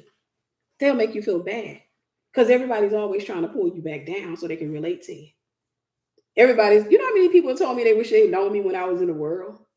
Because they like, you clown now. I can't imagine the stuff you said uh, when you were in the world. I was like, oh man, I ain't had no filter. I had absolutely. Why do you think my friends loved being around me? My friends were like 3, 4 years older than me. Most of my friends were a little bit older than me. I realized that one day, and it blew my mind. My friends were older than me. They used to give me fake IDs and help me to get in the club with them because they knew I was going to say whatever I wanted to say, do what I wanted to do, or what have you, because I was a hot mess. I had seduction. That spirit was so deeply ingrained in me. I told y'all, when I used to go to the club, I used to walk up to men. I would walk up to men. I would spot them from a distance. And I'm like, I'm going to get him. And I would walk up to men, grab them right here by their shirt, twist their shirt and pull them onto the dance floor. In my head, I don't want nothing to do with this man. I ain't gonna get his phone number, nothing. I'm gonna dance with him. I just want to dance with him, show off my little moves or what have you. There we go. So the whole time, the guy in my ear, what's your name? I just kept dancing like I ain't hear him. What's your name? But I'm saying that to say, y'all, let's grow up. I'm challenging you. Let's grow up. It's not too many people that decide to grow up, but once you make the decision, let's grow up. Let's become the ones that God. So let's talk about obsession real quick. Let's talk about obsession because this is the thing that Jocelyn Savage is dealing with. This is the thing that so many women and men deal with. I realize that guys deal with it, just as much as women, but they don't necessarily, they don't manifest it the same way women do it. Women tend to be emotional when it comes to obsession. So when a woman is obsessing over a man, she'll keep calling, she'll cry, she'll beg, she'll show up in his place, what have you. When a man is obsessed with you, he's gonna either show it outwardly or inwardly. Outwardly is typically the guys that are gonna act out, act crazy. And like I said, those would be the ones sitting in your driveway eating pork and beans out of a can and crying with a gun in the passenger seat. But then there are some of them that just kind of internalizes it. So they'll just kind of stalk your page, may send you an inbox message here and there or what have you. But, they have a little bit more control over their particular demon. So there are different types of guys that obsess. Now, there is high level obsession. And I've dealt with that, not for myself personally. I had at one point, the one man in my life, there was only one person in my life I've ever experienced I won't even say high level obsession, but I experienced obsession with him. And I was 17 years old at the time. And the thing about it was, I don't even know if I realized it then, but before I was 17 years old, I dated, and I never dealt with obsession with these guys at all. Matter of fact, one of the guys I dated him for 2 years. I dated him for 2 years, and I used to love talking to him. I thought he was the cutest something. Nevertheless, and this is just eyeglass cleaners, y'all. It looked like a condom. I just thought about that over here, filling the pack, and the folks don't think I got a condom over here. Now it says Bosch come. Bosch long. Okay, Bosch long. But that particular guy, I used to get mad at him all the time. I never dealt with obsession with him because he was one of those guys that thought it was cute to make a woman mad. He used to love to make me mad. I don't like them type of guys. I don't like guys that think like they need to make me mad. Like them guys that sit up there and they upset you and they be like, you mad at me? You mad at me? I'm just like, Negro gone. Thank you, sister. Let me see. Oh, Nalja, God bless you. Thank you, sister. I'm trying to pronounce your name. You got a beautiful name. I like the way it's spelled. Thank you, sis. But I never liked those type of guys. So I guarded my heart from him. I was traumatized enough to where I didn't necessarily give guys my heart like that. I could be with you several years and you didn't have my heart. But when I was 17, I've shared this story before. When I was 17, I actually opened up my heart to a guy. And when I opened up my heart to this guy, it was only because my mother accepted him. My mother was, oh, my mama loved him. My mama loved him. This dude, I was 17, he was 23. Hmm. Now that I really think about it, I don't think I was 17. I think I was 18. I was 17 or 18, but he was 23 years old. And when he came to our house the first time, I remember when I opened the door, he had his back turned. Matter of fact, I was babysitting for this lady, and she had came there. I think she was getting her kids, or maybe she was on the phone. She answered the door for us, and she was just like, "Tiffany, this is really good looking guy at the door for you." I went, "Okay." So I go to the door, open the door. He has his back to me, and then he turns around and he has two roses, two single stem roses in his hand. And y'all let me know what y'all think about this. I've literally considered just to kind of deviate. I've literally considered having a section on my website where I just tell stories, stuff that I've been through, crazy stuff, what have you. Because I got some funny stories. It wasn't funny back then, but I got some funny stories. But long story short, I open the door. I mean, when he turns around, he has these two single stem roses. And I'm like, oh, I'm all flattered and stuff. He got the nice white, pretty car outside, what have you. And he was like, no, this was not for you. This was for your mom. So he comes over there and he's real open with my mom. He's real, just, and he has my mom there. I was like, oh, thank you. So he's in college. He got a nice car. He's a good looking guy. I remember he was all muscular and built. I was obsessed with him. And I wasn't obsessed at first, but then my mom was like, yeah. So my mom, I wasn't allowed to have company in the house. I couldn't have female friends or male friends, nobody in my house when she wasn't home. But she was like, we're going to call him Troy. She was like, Troy can come in when I'm not home. I was like, what? Yeah, I trust him because he's very respectful. He's very respectful. He's very respectable. So because my mom liked him and because he seemed to be so manly, I took off all the guards. I didn't have any guard in my heart. That's when I realized I was kind of cray cray. I was kind of, yeah, I ain't gonna say I was crazy because at the end of the day, I became somewhat obsessed with him. And what when we broke up, I didn't know how to let go. It took me 2 years to get over him. Now I can't say I didn't stalk him. I didn't call that crazy or do none of that stuff there. I have self control. But what I will say is I remember popping up at his house one day. Um, we had broken up. We had been broken up about a month and a half. And I decided I'm in the neighborhood. Got my little sister with me. We're gonna stop by the house right quick. Because I want him to see me because I'd been out and I'm feeling cute and all that. So I stopped by the house, knock on the door, I'm gonna do a little surprise. Bro man looks out the when he come out. I remember the way he closed the door behind him. He was like, what are you doing? My girlfriend is here. Hmm. Broke my heart all over again. But I thank God for that experience. After that, I went right back to, I wouldn't let no dude nowhere near my heart. I would date, but that's trauma. That's trauma. I would date, but the dude couldn't get nowhere near my heart. I was very, very guarded when it came to my heart. You can talk all day long, but nobody was gonna get anywhere near my heart. Next guy that got near my heart at that particular time, I mean, after that was the man I would end up marrying. He was the only person after that I allowed anywhere near my heart.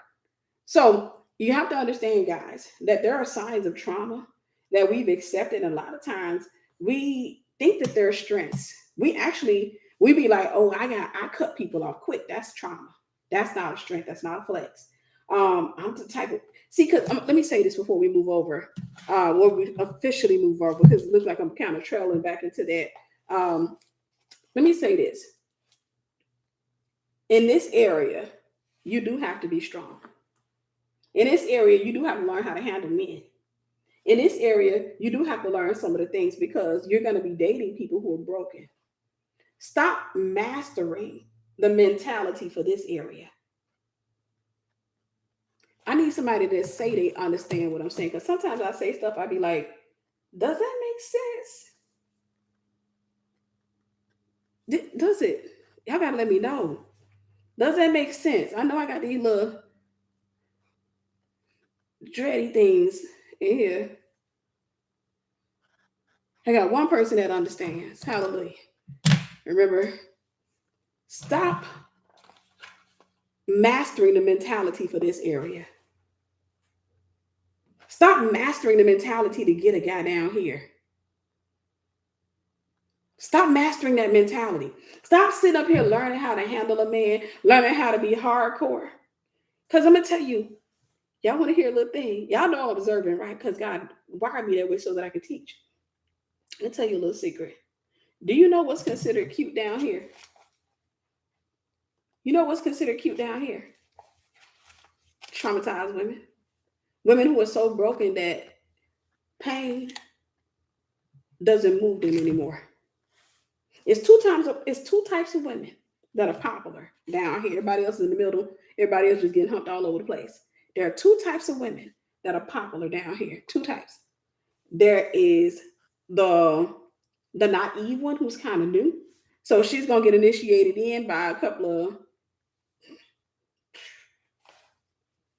She gonna get initiated in. So when she first come in, she all cocky.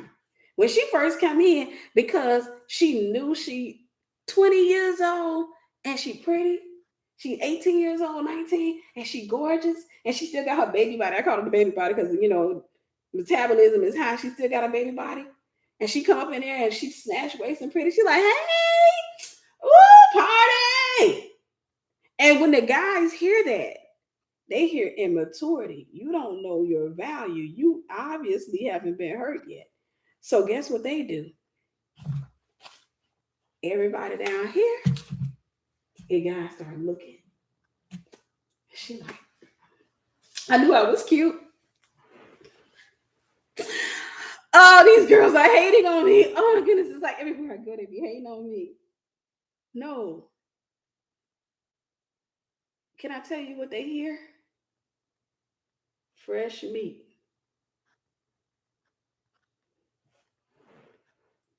Fresh meat. Because when you come down there cocky, that lets them know, oh, you ain't had that much experience down here yet. You don't even know. You still think you the stuff.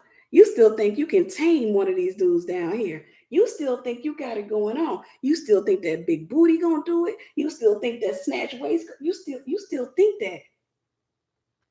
Fresh meat. So when she walk in, the party at all hyped up and stuff. Oh, that personality look cute to the guys because it's not that they're attracted to it and saying, oh, she's fun and bubbly. They're saying, it's kind of like, and I hate to say it, it's like a new prostitute being out on the strip. She knew. So it ain't all the way beat up yet.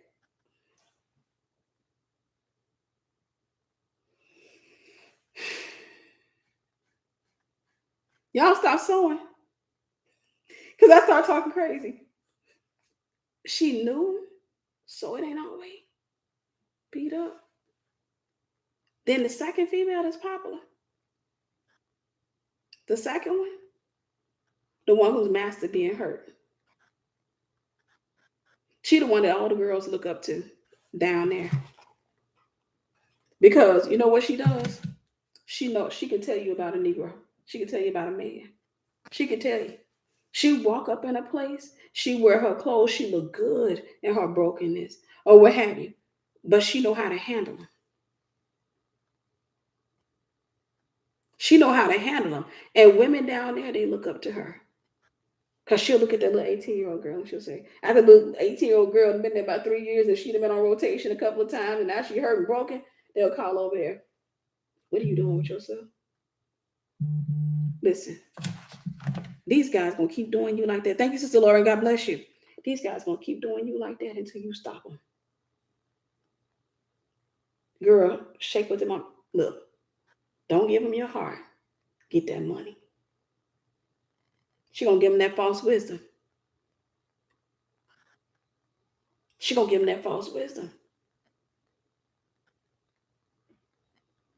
She gonna give them that false wisdom. She gonna start reproducing herself down there. That's why you gotta get up here so you can reproduce yourself. Right, it's Jezebel. You gotta get up here so you can reproduce yourself. You can reproduce the kingdom. God said older women come out and teach the younger women. You got to get up here so that you can be able to give revelation. Right? Don't date at that age. And honestly, not just that age, that stage. Because I know 40-year-old women who are still down here. Thank you, Alexandra. God bless you, sis. I know 40-year-old women who are still down here. Because you don't age out of it. You have to study the way to get out of there. So again, I want to deal briefly with obsession, because a lot of people, when they don't understand the human mind, they can easily find themselves an obsession.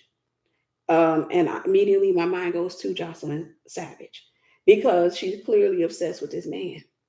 And a lot of times people judge people who are obsessed. But I need you to understand that obsession is just idolatry. See, trauma is designed to get you broken. Trauma is designed to get you to a place where you're looking for somebody to accept you, to affirm you, to love you. To When you're traumatized, you know in your heart that you're a good person. When you're traumatized, you know that if somebody was really to get to know me, like really, I believe I'll make a good woman. So this is what women do. What women do, especially a lot of young girls now, what they do is they give it up. Thank you, but God bless you. They give it up first, early, easy, because they figure if I go ahead and create a soul tie with him and I get him obsessed with me, if I get him there, then he'll stick around to see that I'm a good person. That's doing things in reverse. That's doing things in reverse. Not even sure the whole Kelly Price thing. I remember, I think that she's found. I don't know. I don't know. But they do things in reverse. I saw this. Somebody tagged me on Instagram. 9 times out of 10, you're probably watching. I'm not sure. Somebody tagged me on Instagram. Somebody in a video where a lady was promoting voodoo candles. I clicked it. I didn't even respond because I don't want to go on there and respond on that lady page because that ain't my territory.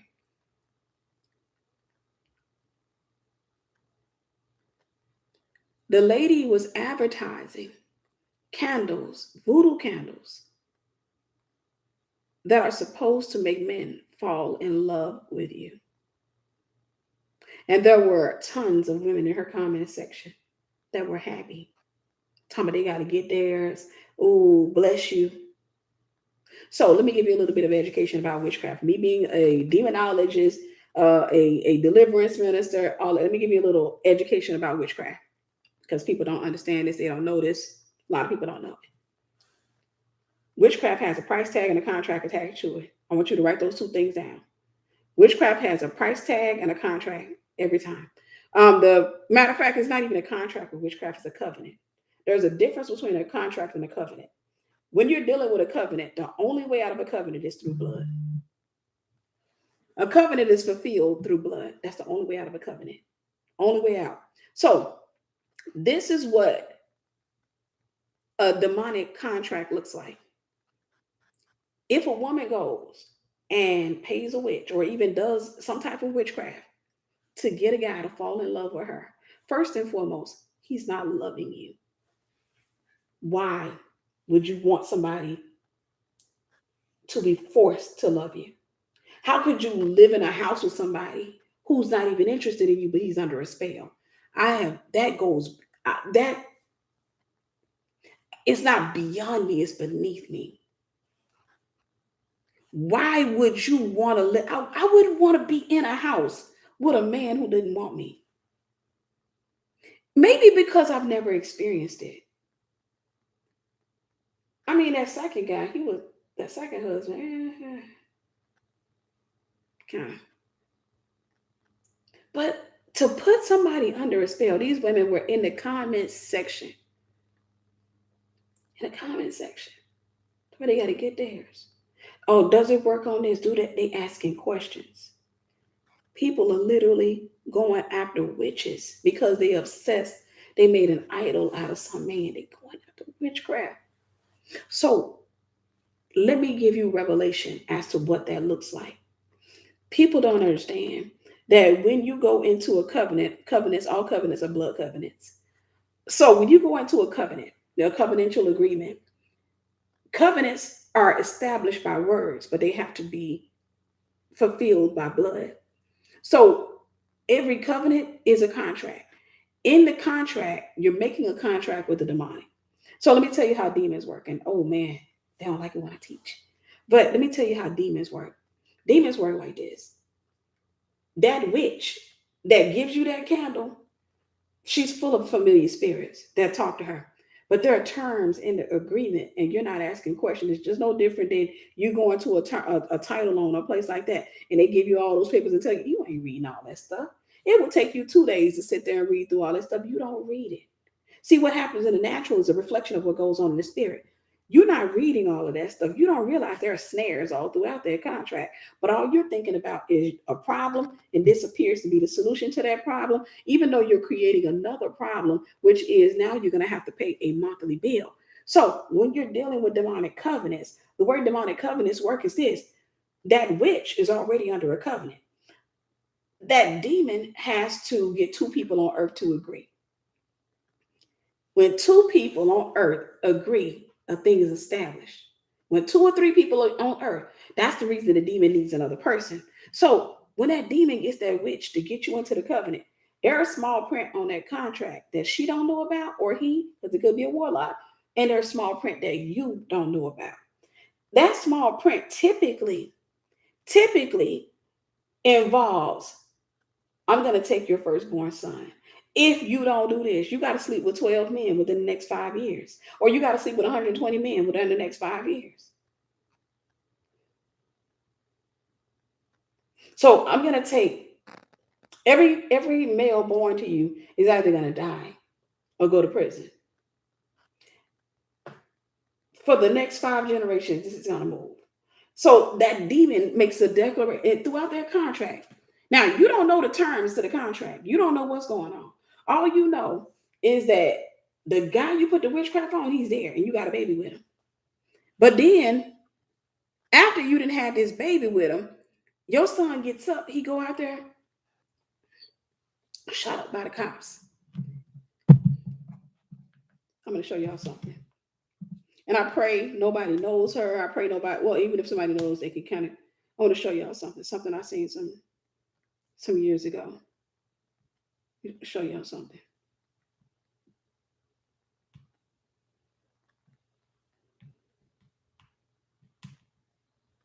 Give me a second.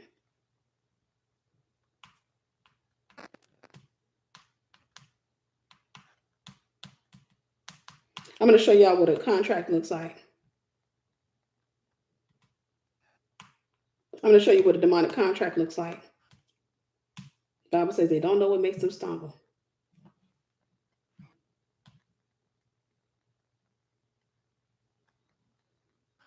Oh, no, that's not pulling up. Give me a second.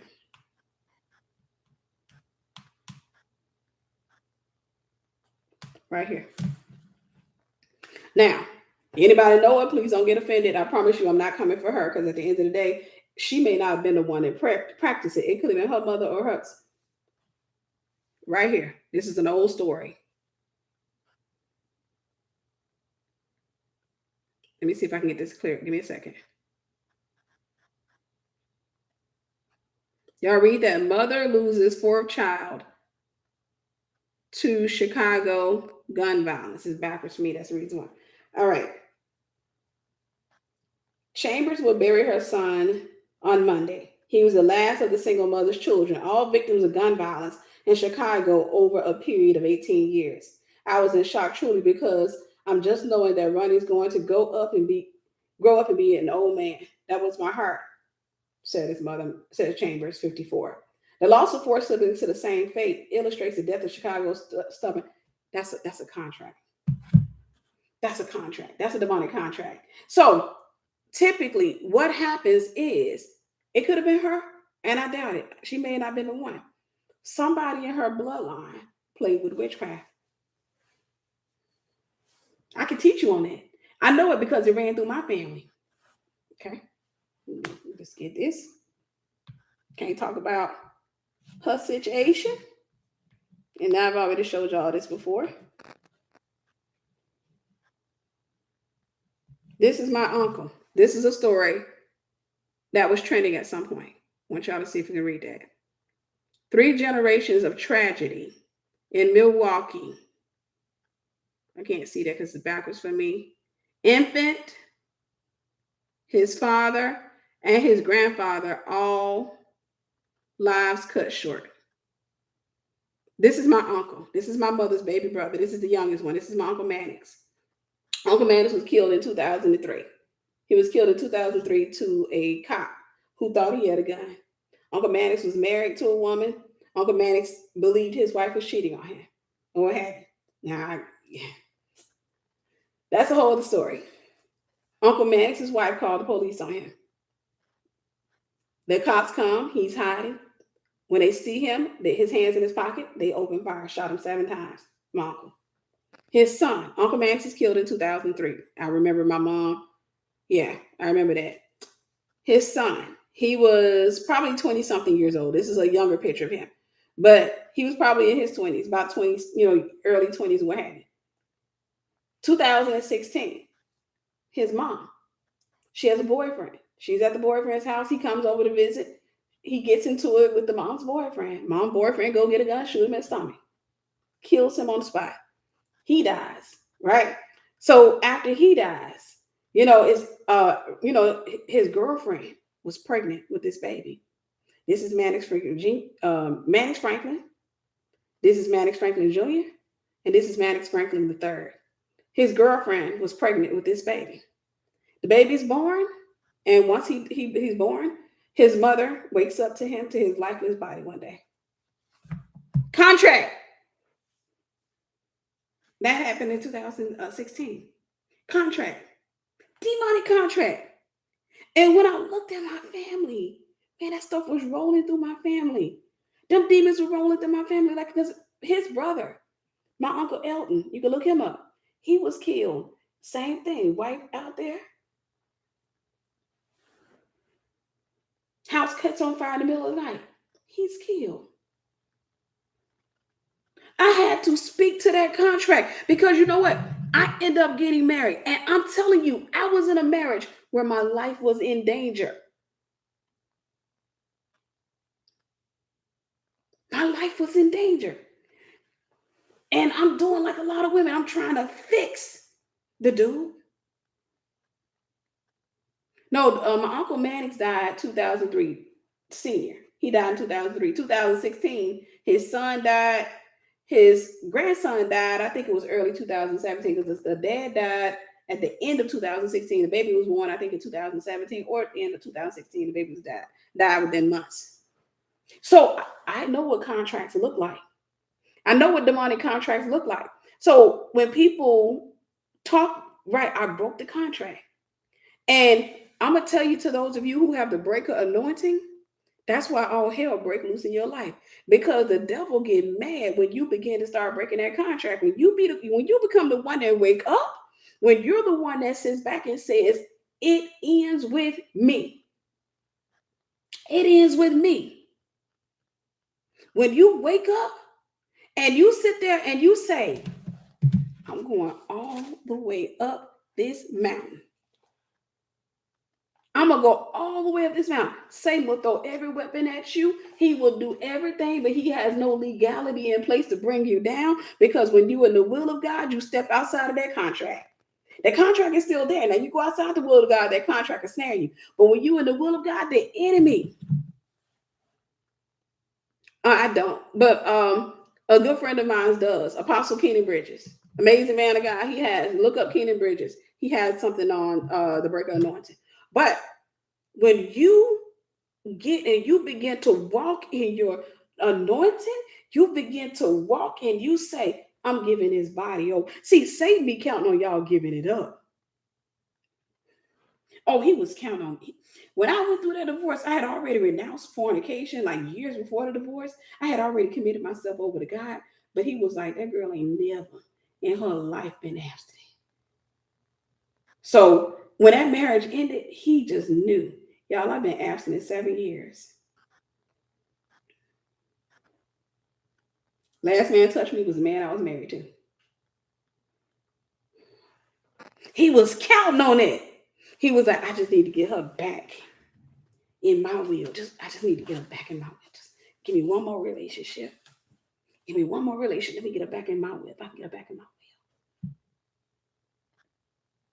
I want to try to, I gotta snatch this girl.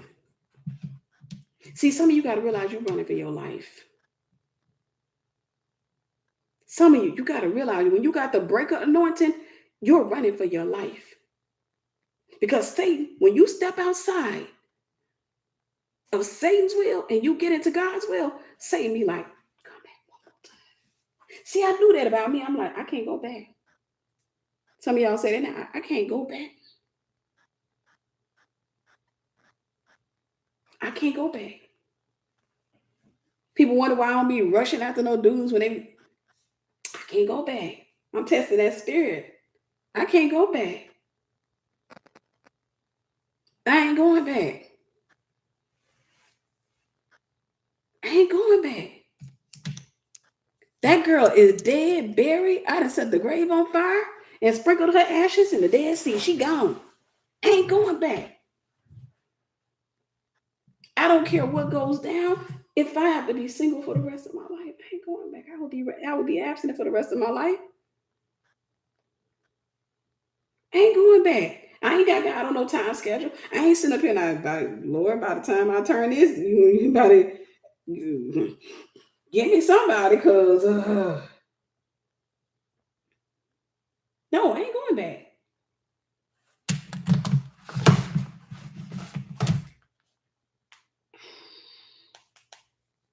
Y'all, I ain't going back.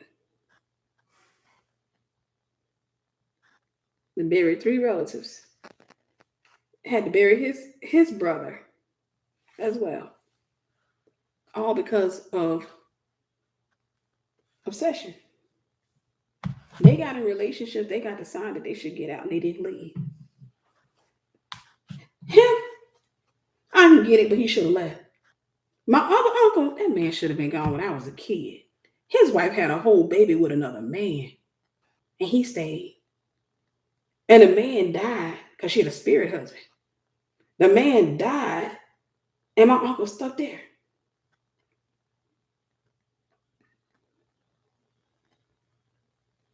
Do I have any kids? No.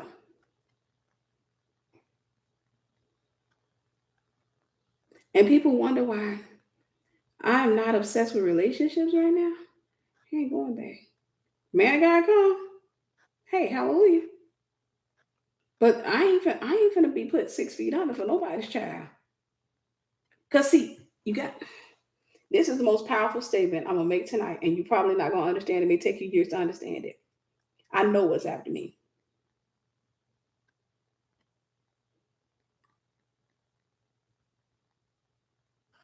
I know what's after me. I know all the hell is after me. Oh gosh. Because not only did I get free, now I cast demons out. I exposed the darkness. Oh, I ain't going back. I can't go back. Hell got a restraining order on me. How can you tell if somebody has a spirit spouse? I got videos up on spirit spouses, but I'll give it short. Typically, are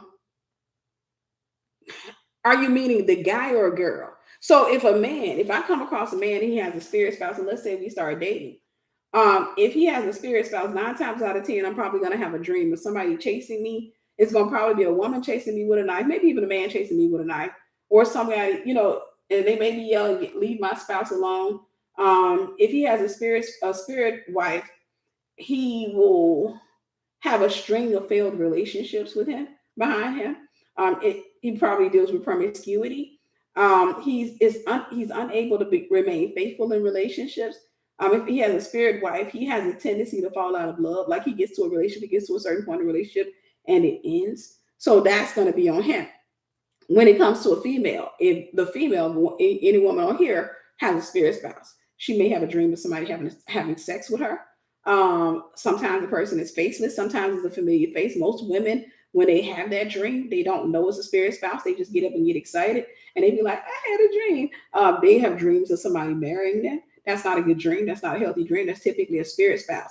Spirit spouses in dreams, you can't see their face in some cases. Sometimes they'll disguise themselves as a face that you are attracted to. So it could be a guy at your job or a guy at your church. And so you have a dream of you having, you get married. And so most women take that dream to mean that that's prophetic and that's God telling them that they're going to marry him, and it's not. It's a spirit spouse. Um, Reproductive issues like fibroid, constant cysts, endometriosis. Those are signs of a spirit spouse. Barrenness, miscarriages are signs of spirit spouses. Um, Inability to sustain a relationship, just constant breakups. A lot of times when women get married, they find out they get a spirit spouse because they don't want to have sex with their husband. Any woman who gets married and hates sex has a spirit spouse. She has a spirit spouse. So she may have rape and all that other stuff in her history, but she has a spirit spouse. So those are just some of the signs of a spirit spouse. Those are just some of the signs of a spirit spouse. So the thing that I want to give you guys in conclusion, when it comes to obsession, obsession will always keep you here, trying to hold on to people who God's trying to get you to let go of, and trying to hold on to people who need to be let go of, because there are people out there in this world. I'm gonna tell you something. Having dealt with a narcissist, there are people out in this world. The way that they think is, trying to see what's the right word for that. It's nowhere near healthy. The way that they think, narcissists typically think like this. I'll say it this way. I think it's clearer. Narcissists typically think like this: I should be able to do what I want to do and still keep you. And some of the real crazy ones, they will much rather kill you. So for them, it's more like, okay, I should be able to go out here and cheat on you and have another family with another person, do all this other stuff, but you should kind of stay single over there and you should be available. So, like, if I got nothing to do in the middle of the night, or me and my girl are fighting, I should be able to come to your house and kind of, I should be able to shift you from being the main chick to the side chick. And if you don't let me, I'll kill you.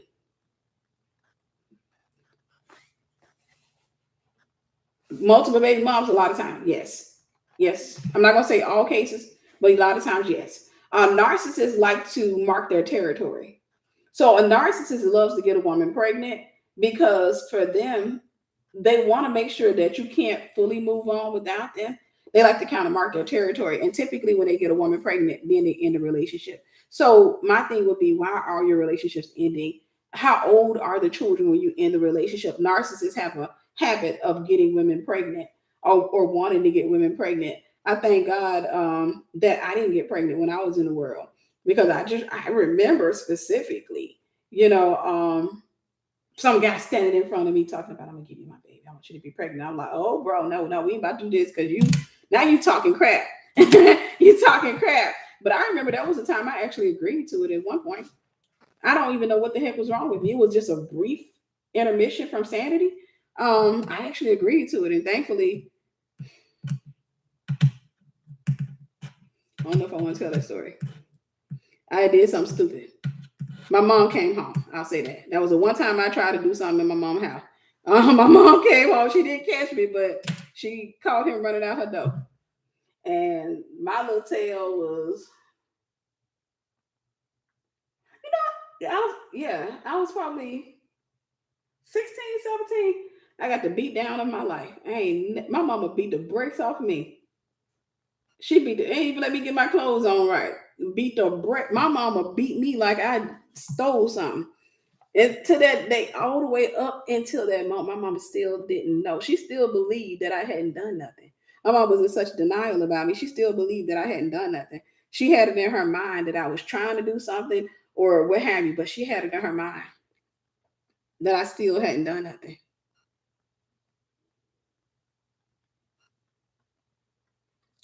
Do they send other men to chase him? Oh yes, that's called hovering. Look it up. They always send other people to watch you. They use women too. They'll have their sisters, their cousins. They be like, you know what? See, I don't like this new girl. That's why I always like you. I always like you. If I break up with you, I cut your whole family off. I don't deal with no. I don't care how cool we were. I'm breaking up the whole family because I know that's toxic. You know, to hold on. But they will hover you. They will hover you. They will hover. They're gonna send somebody. Oh, what have you? But obsession, y'all. I want you to hear me with this. Give me a second.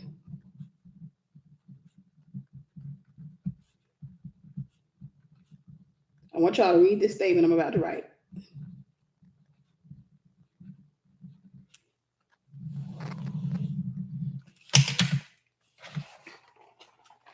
Read that. Can y'all see that? Is it clear? Because I know it looks weird to me because it looks backwards. Can y'all see that? Let me know.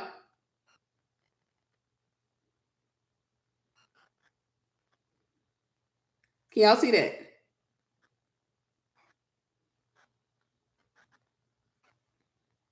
Okay, nobody said nothing. What it says, okay, obsession is married to murder. Obsession, okay, awesome, awesome, awesome. Obsession is married to murder. You're not going to have one without the other. When Satan brings obsession upon a person, it's to get that person to take your life. You do know that, right? It's to get that person to take your life because you will never be able to fulfill or feel that God sized void in their heart.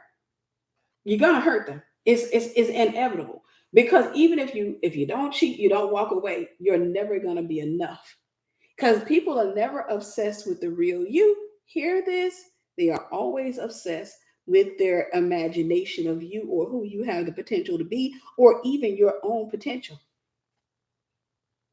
They're never really obsessed with you. They are really obsessed. And that's the reason why when you deal with an obsessive, you know what they do? They're always trying to change you. They're always arguing. They're always complaining about something you do. They're always complaining about something. They are obsessed with who you could be, who you should be in their mind. They are obsessed. And when you're dealing with an obsessive, one, for the most part, they feel like victims. They always feel like you did them wrong. They always feel like you know, you can be in a relationship with them, you faithful, but you watching TV. You don't never give me no attention. What are you talking about? I'm married to you. You get attention all the time. What do you want? You don't never give me no attention. You know what? I tell you what. You want to go bucky naked? What you want to do? No, I don't want to go. No, okay. So you want to argue? You want to get bucky naked and argue? What do you want to do? Just spill it out. See, there you go again. You can't satisfy them because there's something going on up here. It's a movie. It is a demonic slideshow, a demonic drive-in movie that's playing in here. And it will always leave them unsatisfied. It's no different than if you go to hanging out with a new friend, a new friend girl or what have you. You got your man at home, and your man and you kind of got a chill relationship. He don't really go nowhere. He don't want to do nothing or what have you. You get with your friend girl, and she like, girl, my husband take me everywhere. That happened to me. I was married, got in touch with an old friend of mine, and she was like, girl, he's my best friend. We cruise, we travel the world, we do this. And I'm happy for her. But I'm getting real upset over here because I'm like, well, we don't do nothing. Like, we ain't doing nothing. I'm going here. I'm like, she told me to do this. They do this, they do that. And he was like, you don't even know what's going on in marriage. I was like, look, I'm just trying to say.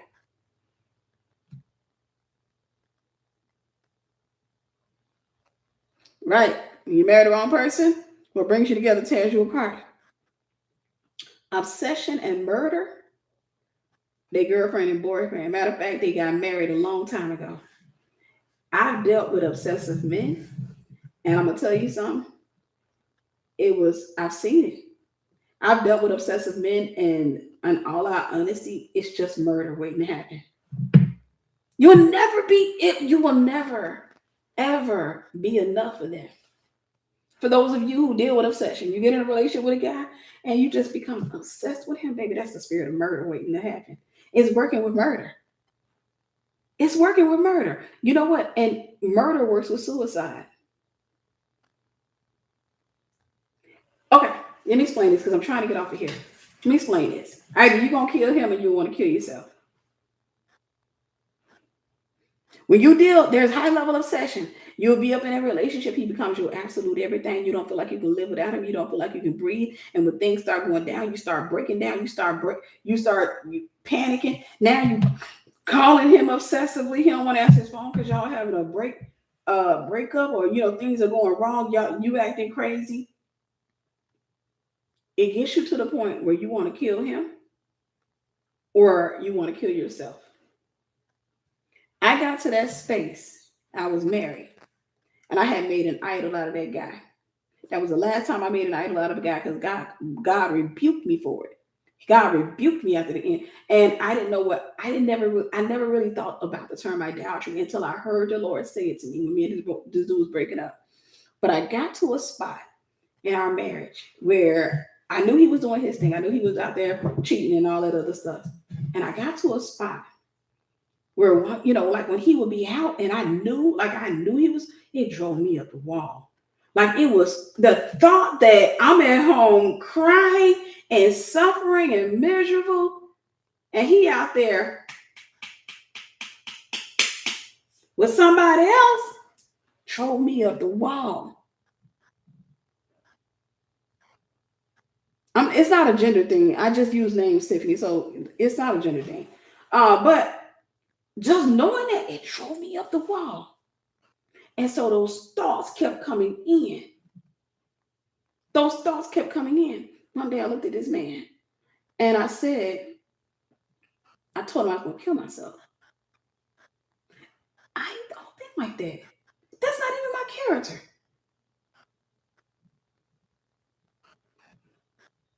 It's not even my character. But I went and got a bunch of pills, put them in my mouth. I knew I was going to kill myself because I always tell people my dad made sure of that. My dad made sure none of his kids, I don't care what we went through, he made sure he scared the brakes off of us when we were kids. He told us if you kill yourself, you're going straight to hell. You're going to wake up and you'll be in fire and you ain't going to never be able to get out of it. It'll be everlasting. So the problems on earth, you could have got past them. It would have eventually ended. But if you kill yourself, you'll never get out of the fire. So my dad's kids ain't none of us trying to kill ourselves. We ain't trying to like that. But I remember going into the kitchen and drinking water, acting like I had took him, acting like I had took the pills, and he didn't move. When I came back in, he looked at me. He said, "You better call 911." And he made sure he did it in the colder way. He was like, "You better call 911." I was in the lowest state of my life. Sure, I was completely sincere. I was in the lowest place in my life. I had never been so low. I've never been that low since. And I refuse to go back to that. I refuse to go back to that place. Got to the point where eventually that same spirit started trying to get me to hurt him. Because he was abusive. That same spirit tried to get me to hurt him. Got into an argument one day. He picked me up, body slammed me on the concrete floor. Oh boy. That was an angel that kept that.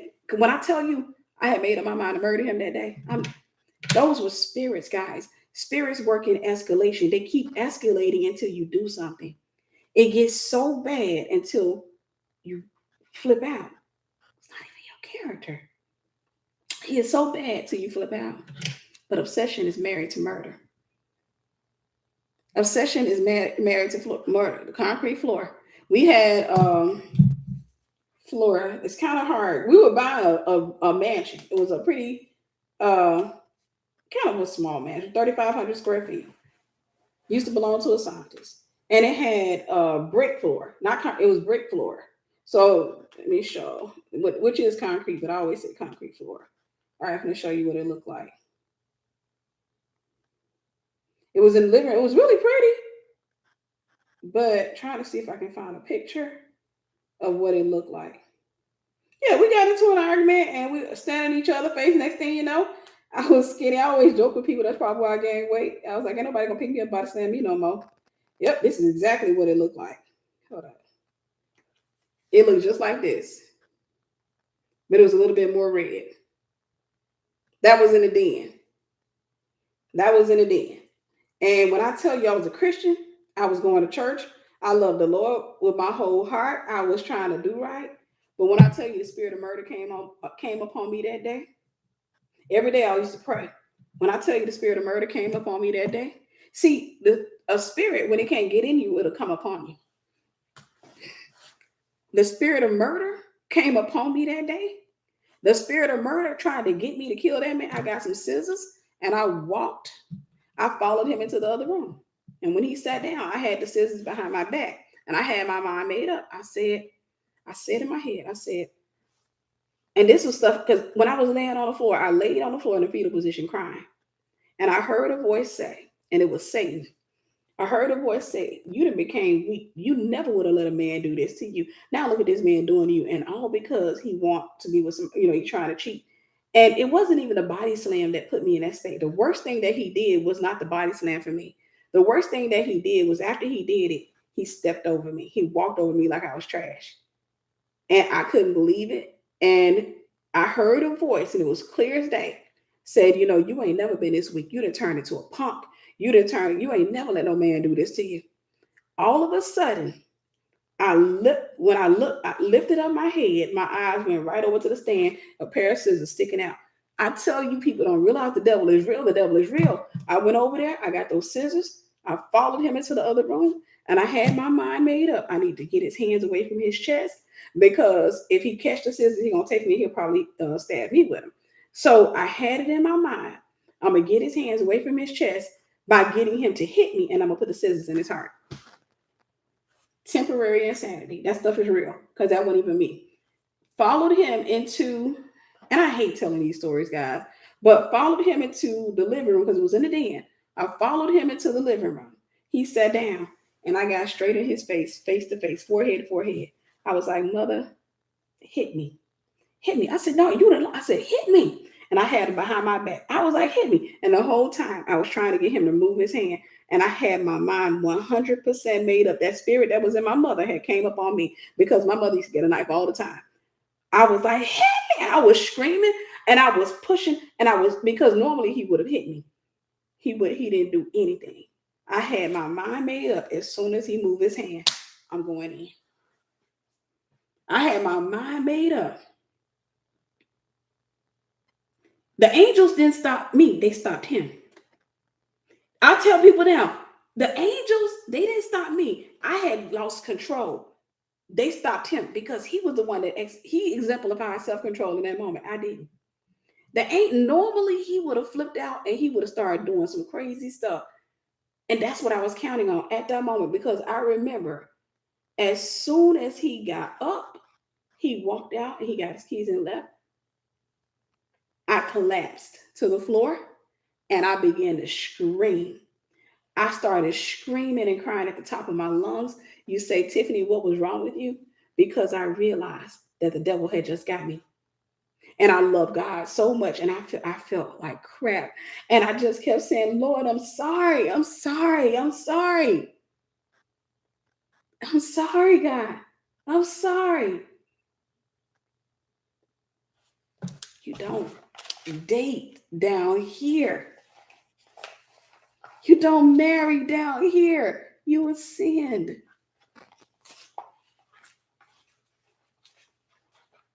You ascend.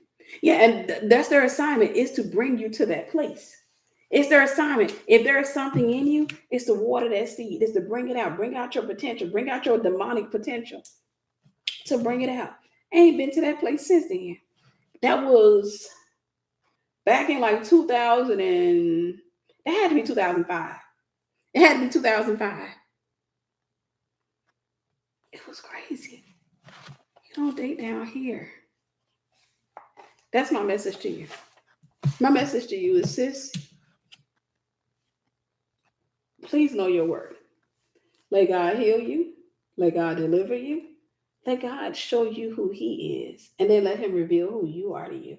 To Him. Let Him reveal who you are to Him. Even if that means you have to be single for the next couple of years, it's fine. Trust me when I tell you, just hear me. Please hear me. When you say years to a female who's desperate, she won't listen in a lot of cases. Because in her mind, there is no way I could be single this long. I used to think like that. I've been single 7 years. And when I say single, I'm talking about single for real. I'm talking about not entertaining a man type single. I'm talking about not going on a date type single. I don't think I've been on a date in 7 years. I've been on a half a date. It wasn't even a real date. It wasn't even a date. It was just a friend of mine trying to hook me up with somebody. And I reluctantly agreed to meet him at a restaurant. And that was 3-4 years ago, when I lived in Florida, reluctantly. And yeah, you're most welcome. I've been single because I've been happy.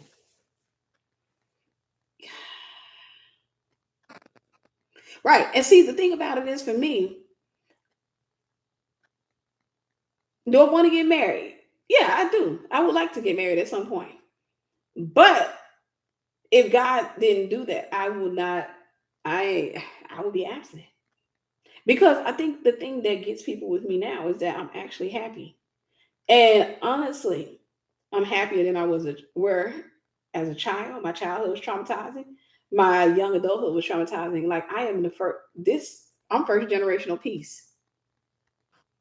Would I be open to dating? Kinda. The man got to be saved, sanctified, filled with the Holy Spirit. Like for real. Um, Getting married, I do look forward to it at some point, but I'm not obsessed with it. I can honestly say that I'm not obsessed with marriage, and I'm not. I'm not in this whole crazy dude type stuff. Cause y'all know what happened with the. I'm not gonna tell the story again, so y'all don't try to pressure me. But y'all know what happened with the cable guy that came to my house. I didn't date the dude. Tried to minister to him, and bro, man, yeah. So my little behind decided, hey, when that happened, my little behind decided, um, Larissa, I hope you have gotten healing, baby girl. I hope you've gotten healing. But my little behind decided that, and that was 2016 when I moved into this house. I decided then that I needed some deliverance. I made the decision. I didn't look at that guy and say, "Oh, these people crazy." I made a decision. Like I literally just tried to minister to somebody. Now he dealing with obsession. Like, and I realized it wasn't just him. I realized there was something in me that was attracting those type of guys. And when I realized that, I started reaching out to deliverance ministers. I said, "Hey, I need freedom. I need to get free from. I don't know what this is, but I need to get freedom." See, nobody knows their demons like a person that hasn't. Some women will sit up there and they'll say stuff like, somebody said, "What's the story?" Somebody else said, "I remember the story." So I'll tell a brief recap. Um, I let a cable guy come to hook up some cable. Real short version of the story.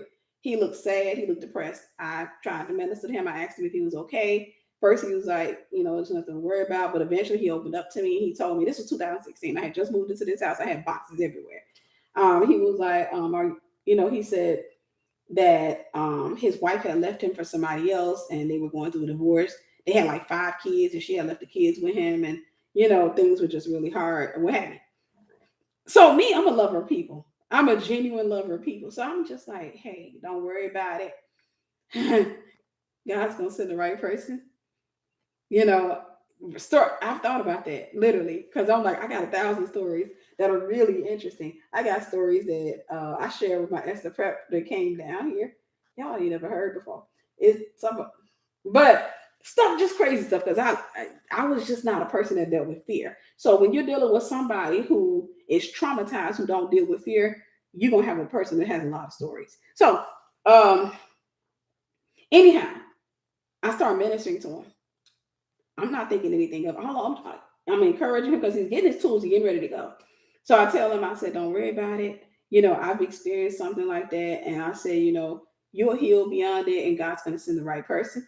I didn't know bro man was sitting up over there thinking, I think I just met my future wife. I'm talking because I'm trying to encourage the dude.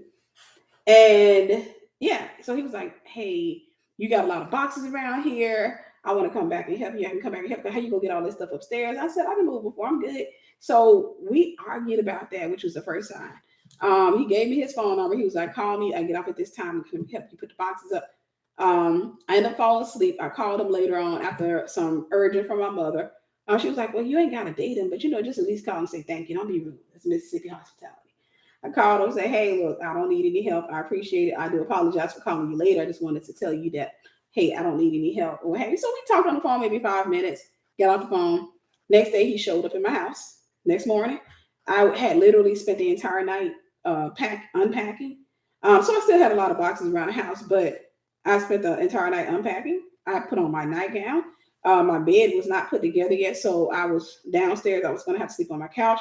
My dog was in daycare because I had just moved in, and he pulled up, knocked on my door.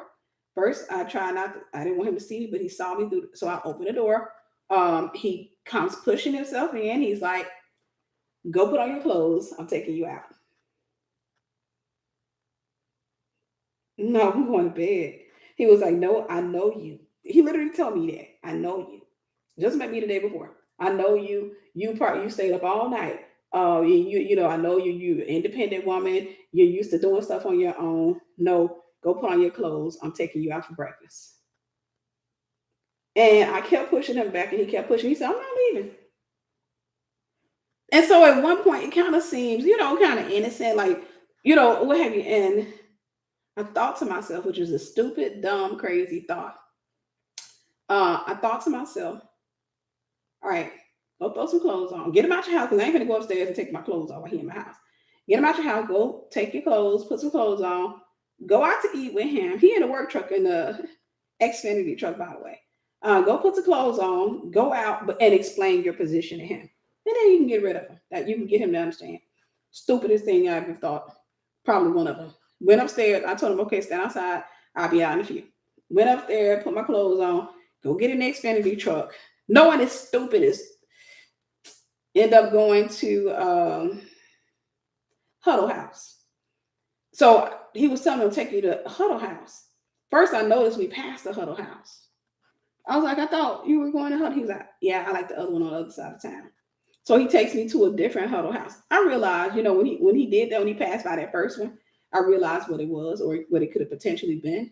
I realized that Huddle House is a breakfast restaurant. I realized in that moment that's probably a place his wife frequents.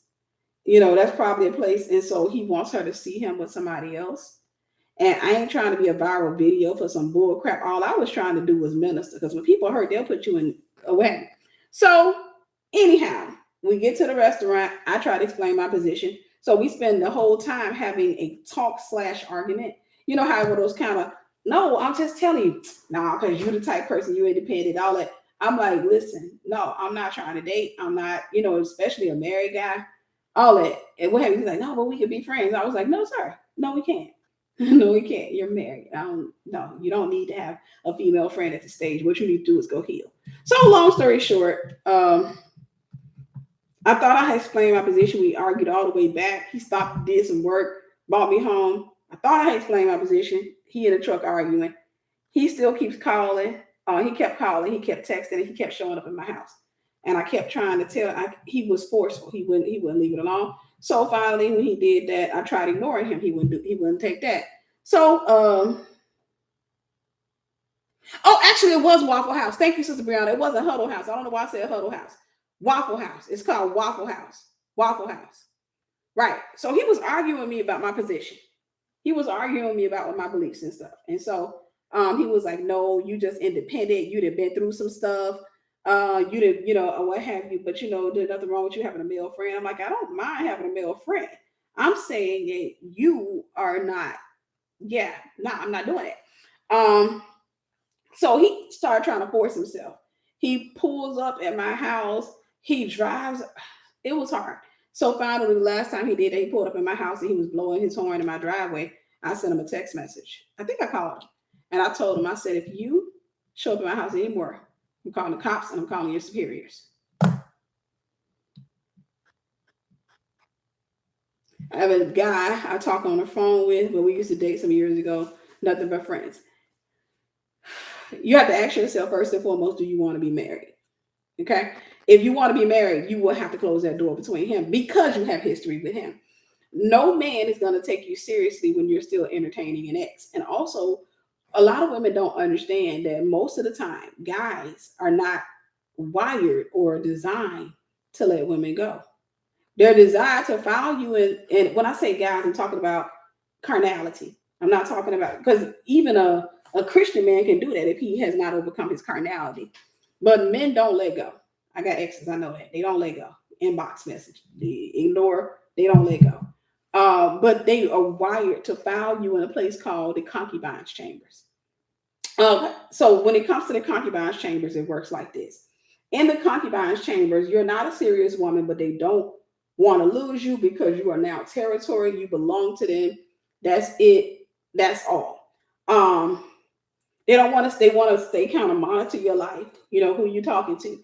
If you get into a serious relationship, then they're going to reemerge and say, hey, I want to give us another try. They're not wired to let go. They're not wired to let go. So what ends up happening, because back in the day, they could do that in biblical days. But what ends up happening is a lot of guys, they break up only because culture dictates you will break up with him. You're not going to stay and allow yourself to be cheated on. So what some guys do is they'll let the relationship end, but they kind of just shift you into a file in their mind. It's called concubine. I call it the concubine file. Concubine files. In the concubine files, they're going to stay in contact with you. Well, we're so silly in America. We get flattered when they reach out to us. We be like, girl, he called me. I knew I was still on his mind. You are, but you're not in the way you want to be. You're just a piece of property then. So I often use the example of what kings used to do with the concubines.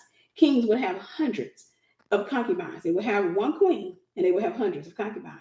So if I was the king's concubine and I came into the room, just married him, just or what have you, I came into the room that one night. You only had one night to please him. If I didn't really please him, now keep in mind these women were virgins and stuff like that, so they don't know much of anything or what have you. But they go into the room. If I did not please him, if I didn't give him an encounter that he remembered, he would forget about me. But I couldn't remarry, and he wasn't gonna divorce me. I would have to go back to the concubine chambers. Either way, every woman had to go back to the concubine chambers, except for the queen. She had her own room.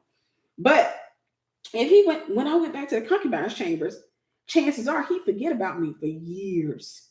So because he got hundreds of women, he's gonna summon the ones that he remember, the ones that gave him encounters that because he was sleeping in his own room. And he had guys, guards, eunuchs also that and the eunuchs mostly worked in the concubines chambers, but he had guys who worked for him. So the eunuchs, he would have the eunuch he'll say, I'm kind of feeling like Felicia tonight. What's that girl? What's her name? Felicia? I'm kind of feeling like Felicia tonight. So Felicia may get a call. Now, if I'm in the concubines chambers, I see Felicia going out. I see everybody going out. It's been years since we didn't clap it up. But I can't marry nobody else. Every dude around me is a eunuch. The penises have been cut off. I'm his for the rest of my life, even though I may not have kids with him. I may not have another sexual encounter with him. So here's what would happen with a lot of those concubines. The king goes out on his balcony one day. Concubines are out on the yard. They're having a good time.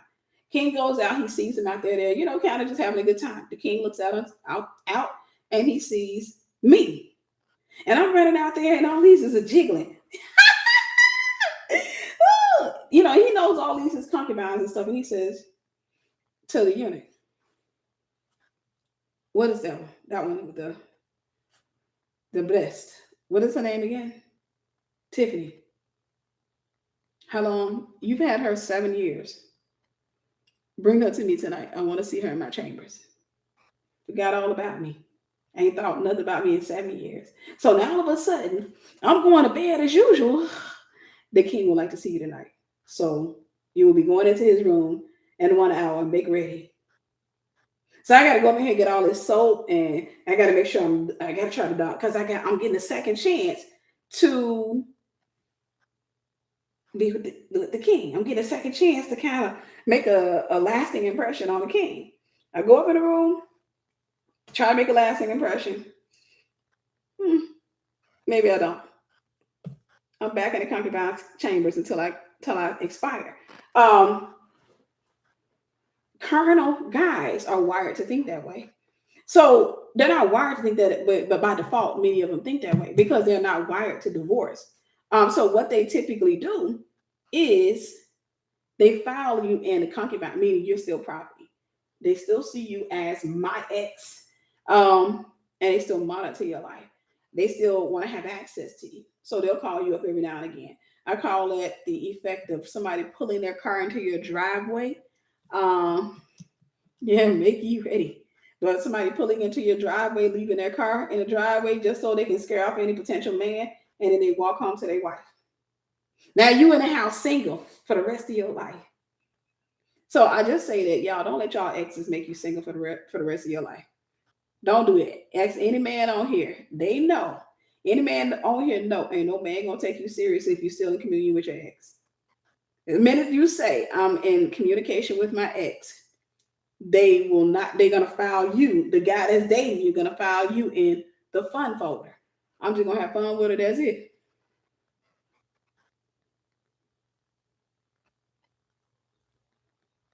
I'm just gonna have fun with him, and that's it. So if you want somebody to see you as a wife, I tell people to remove all the drama from your life, set boundaries with your family, make sure that everything is set up in your life, make sure you heal, you got your therapy, you got your deliverance, you've been forgiving the folks in your past, and you make sure you change your phone number. I don't want no ex of mine having my phone number. Unfortunately, one of them proved something to me. He called my business line on my website um, one particular time, but that was just to, check in on me when my mother passed away. But I'm gonna go because we've been on here long enough. I love y'all. I pray I finalized the message. I kind of feel like I didn't, but I pray that everything is going well with you guys. I didn't read all the comments because I know you guys are communing against not against amongst one another.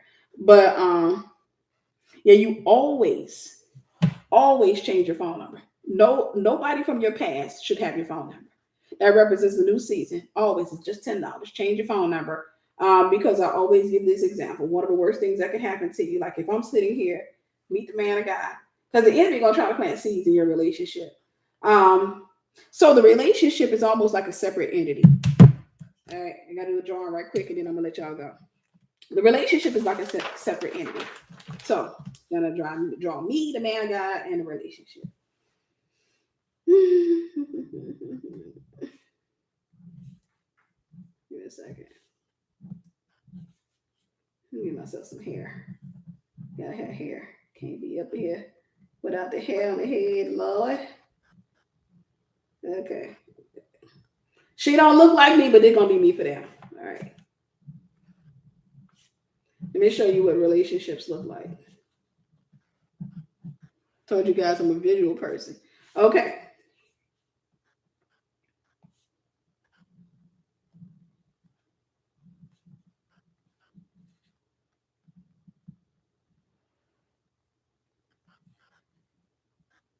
All right.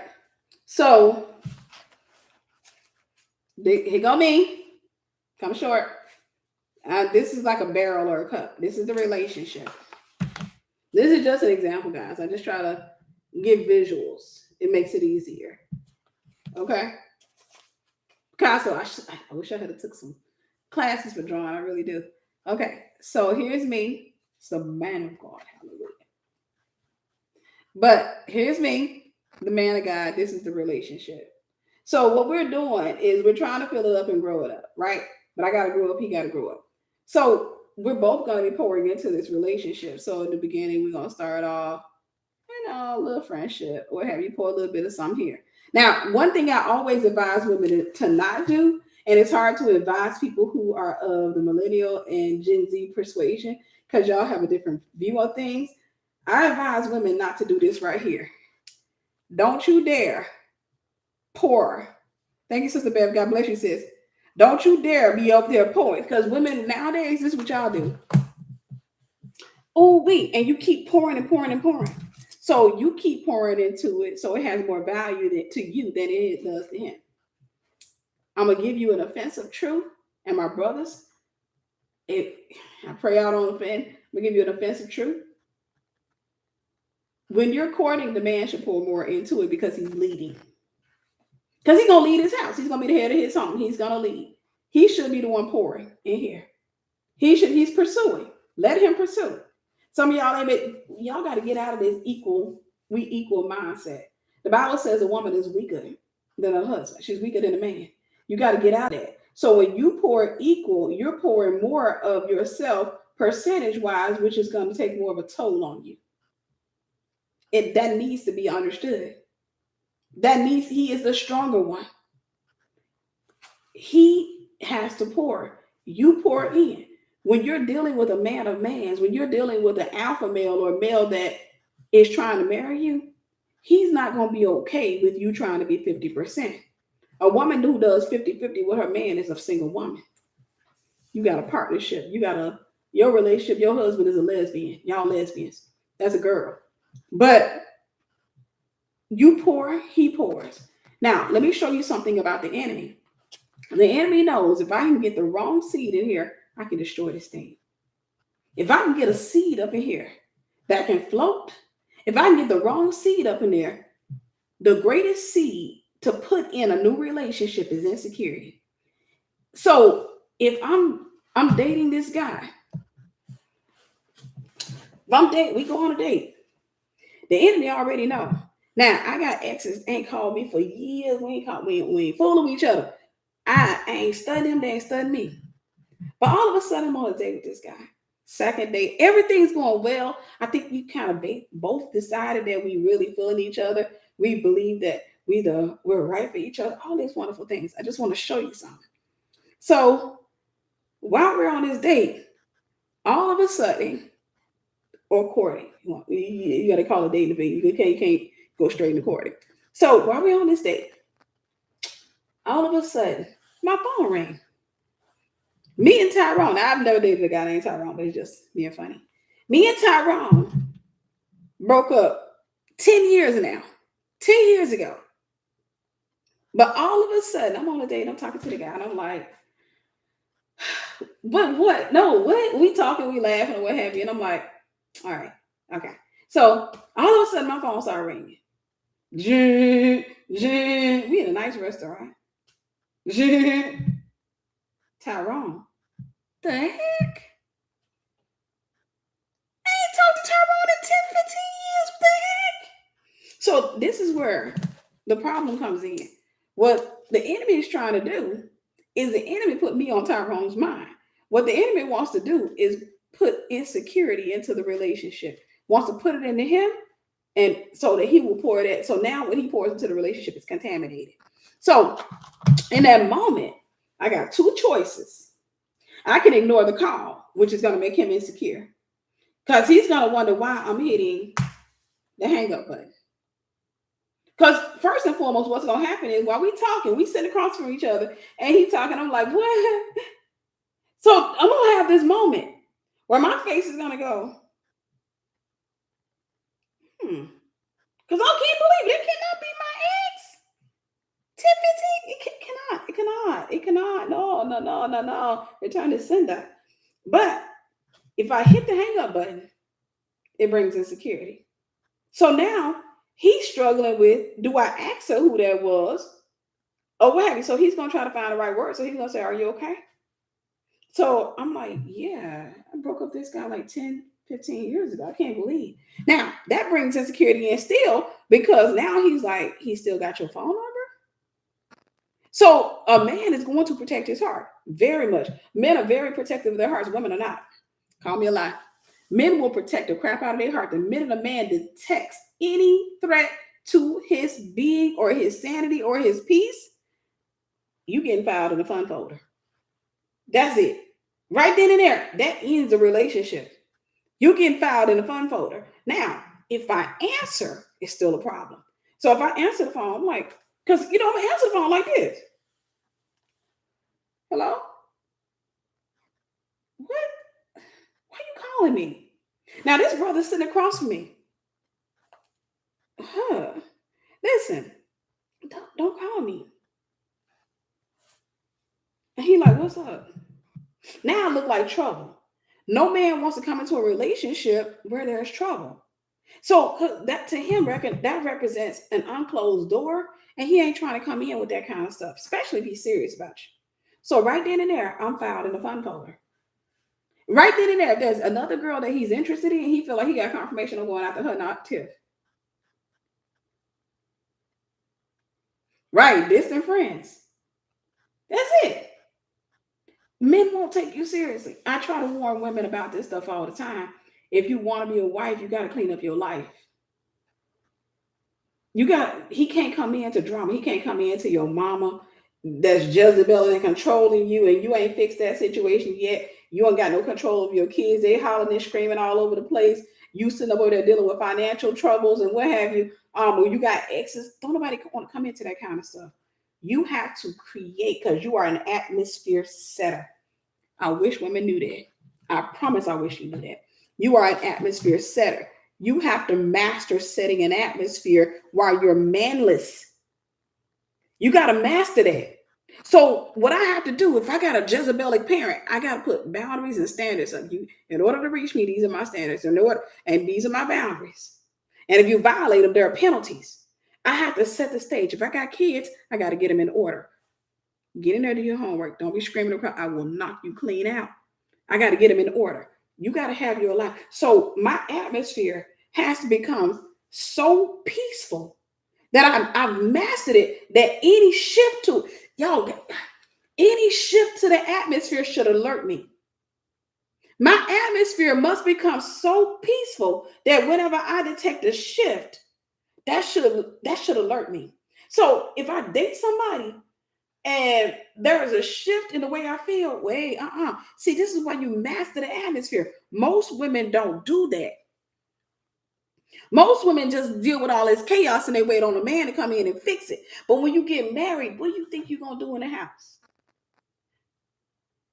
You are an atmosphere setter. Why do you think women decorate the home most of the time? Your attitude is what's going to set the atmosphere in your home. Why, y'all, we don't know this stuff. It's instinctual. You are an atmosphere setter. When your husband, let's say he works out externally, he comes home from work. Why do you think women know this is instinctively? What women do is when a woman is not happy with her husband, she shifts the atmosphere. It's witchcraft. See, this is what women have to get delivered from. It's witchcraft. I know we be wanting to talk about the guys. No, let's talk about us. It's witchcraft. When a woman wants to get her way and things are not going right, what does she do? She shifts the atmosphere. How does she do that?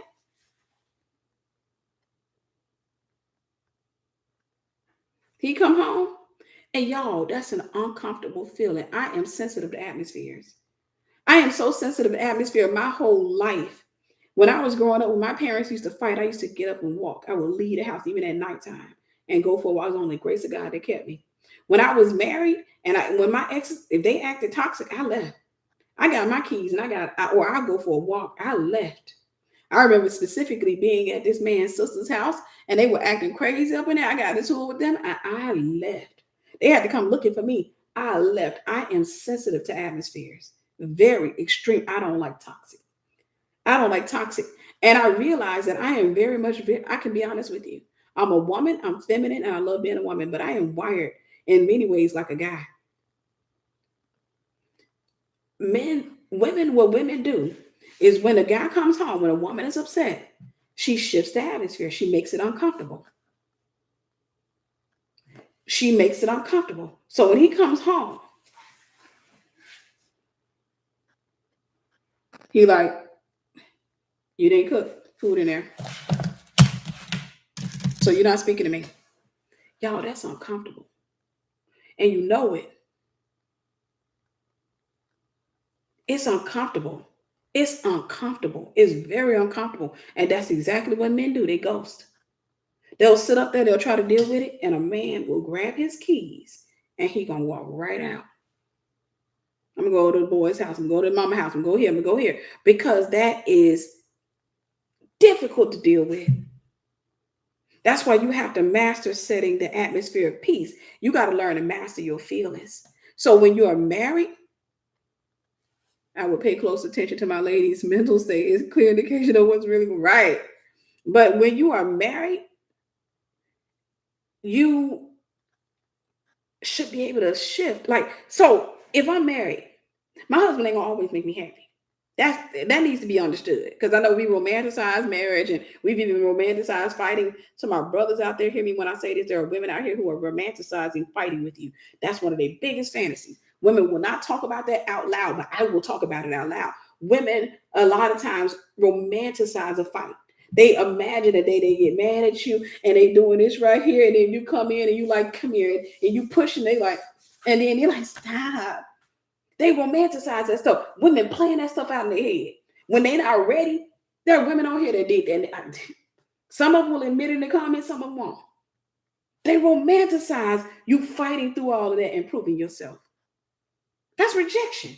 They romanticize it. You feel hey, we ain't breaking up. So we're gonna have to get over this. So what's the problem? They romanticize that. Romanticize it. So when you get in a marriage, me mastering my atmosphere, 7 years single, me mastering my atmosphere means that when I get married, my husband, when he offends me, I know how to handle. I recognize that, hey, we both live in this atmosphere. And if I make it demonic, call it what it is. If I make it dark, then demons gonna come in. So if I want to make sure that this atmosphere is set right, then you got to master having conversations with people.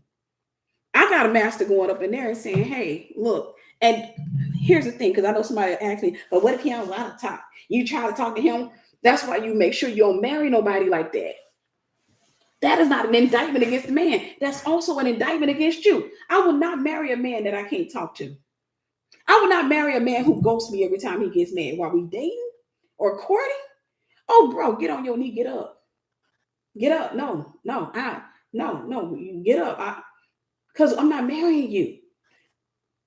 He has to have the ability, the maturity, and the desire to want to fix it. While y'all are dating, right? Emotional intelligence. He got to be able to sit there and say, okay, let's talk. Bible says, come, let us reason together. We got to be able to sit there and I say, okay, I'm not okay with you having that female in your life. I'm not comfortable. And for me to be forced into that, to me, it makes me feel like you are fighting for her and not me. It makes me feel exposed. Once all of this is over with, you expect me to come up in the house and act all chipper and happy towards you, and you expect me to give it up and cook and clean and act like ain't nothing going down, but I can't do that. I'm gonna be honest with you. I feel disrespected and dishonored. You may not agree with me, but you should at least try to understand me. You should at least try to understand me. If nothing else, if you can't understand me, tell me, did you go get wise counsel? Because you ain't got to listen 100%, because I could be wrong in some cases. But did you go get wise counsel? Did you go talk to this man that's been married for 40 years? Did you go talk to the pastor? Did you do that? Or are you so determined to force me to accept this situation that you decided that I'll get over it? That's a grown up conversation. And he has to be willing to sit through that. And we got to leave that table with a conclusion or the next step. The conclusion could be, hey, all right, if that makes you uncomfortable, what do you suggest?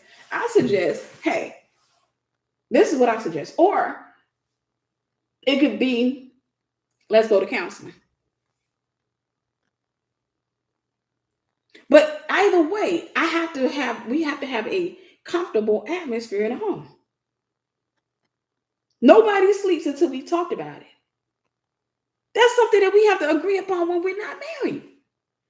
Nobody sleeps until we've talked about it. We don't take Rap to bed with us. Right? Not too many people that would have a conversation like that. They couldn't handle it. Most people would be like, you got to be able to tell a guy, say, I get it, I understand what you're trying to say, but I'm letting you know how that makes me feel. You may not understand, but I'm a separate entity from you. We may be one, but we're still becoming one. I am a separate entity from you, and I see the situation from a different perspective. And for me, I'm telling you that it hurts. For me, I'm telling you that it's a non-negotiable. So you saying you're gonna divorce me? No, I'm saying that something has to give.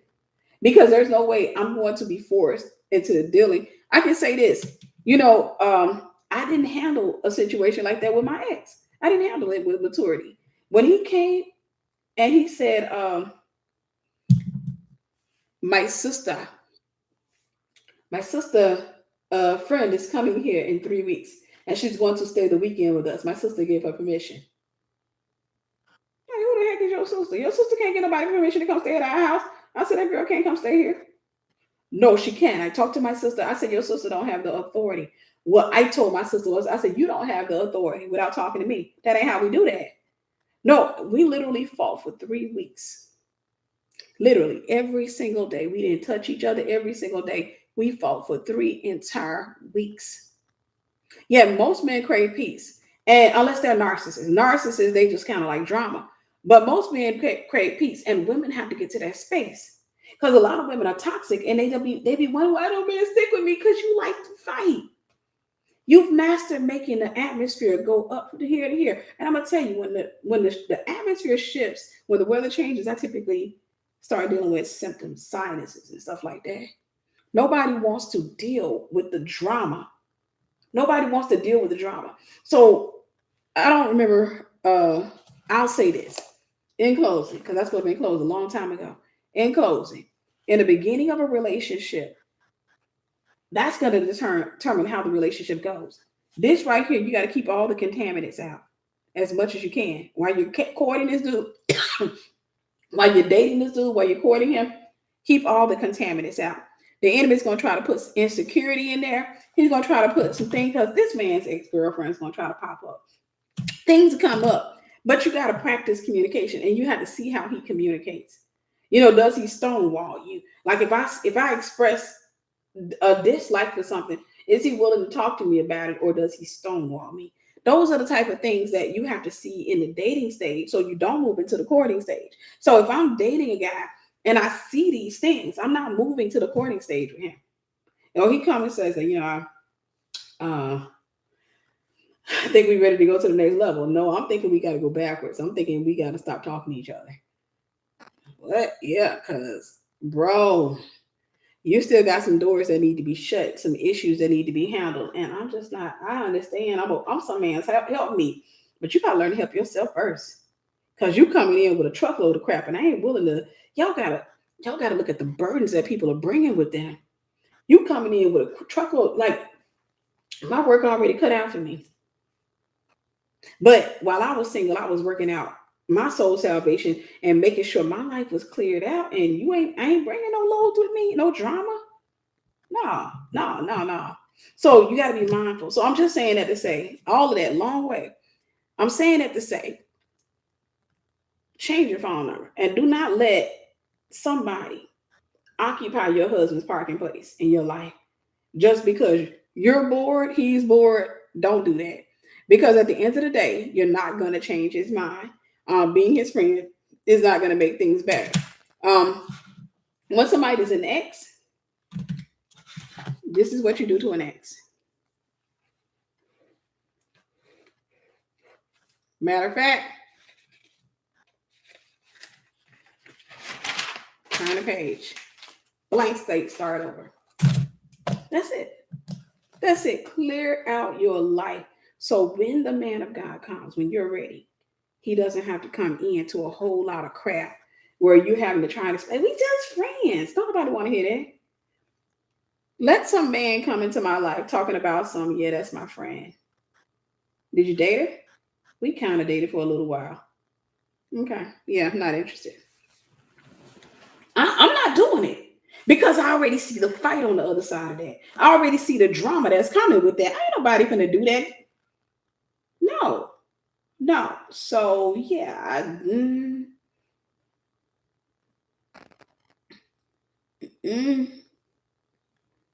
Right. Delete it. Right then and there. We're not going further than that. Because you gotta see that when people come up to you and they got a bunch of unresolved issues, you're gonna look like the villain when you're trying to resolve it. And I'm not trying to come into nobody's life look like I'm trying to control them or trying to be no villain. I'm just not in it. I'm not interested in it. I'm not interested in it.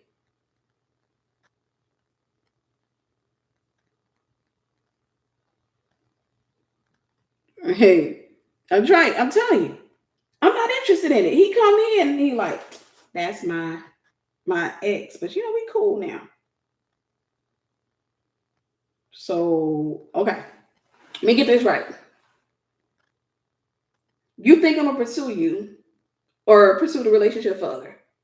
We gonna get married, and I'm gonna be forced to let this girl come up in my house, or you gonna call talking about you out with your ex?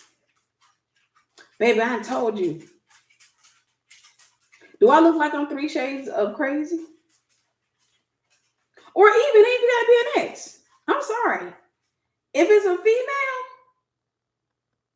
I bet girl better be booed up. If she ain't booed up, we got a problem. I'm sorry, that's just me. It better be ministry. If she ain't booed up. Okay, I'm gonna say this and I gotta go. Because I keep saying I gotta go and then I keep talking. Brothers, I don't know if I should tell y'all this, but I am. Because, yeah, wish somebody had told my uncles and stuff. So I am very protective of my brothers as well. Just I'm protective of my sisters. I'm very balanced in that. Brothers, understand this. A female can friend zone you because she's not attracted to you. But she recognizes that you are a husband and you are a good man and you will make an amazing husband at some point. She can friend zone you. But her attempt to friend zone you is just her putting you away for later just in case she doesn't find a man by a certain age.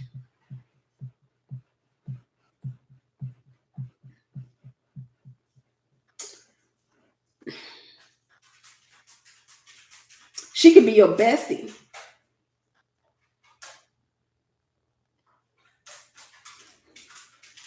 Do y'all?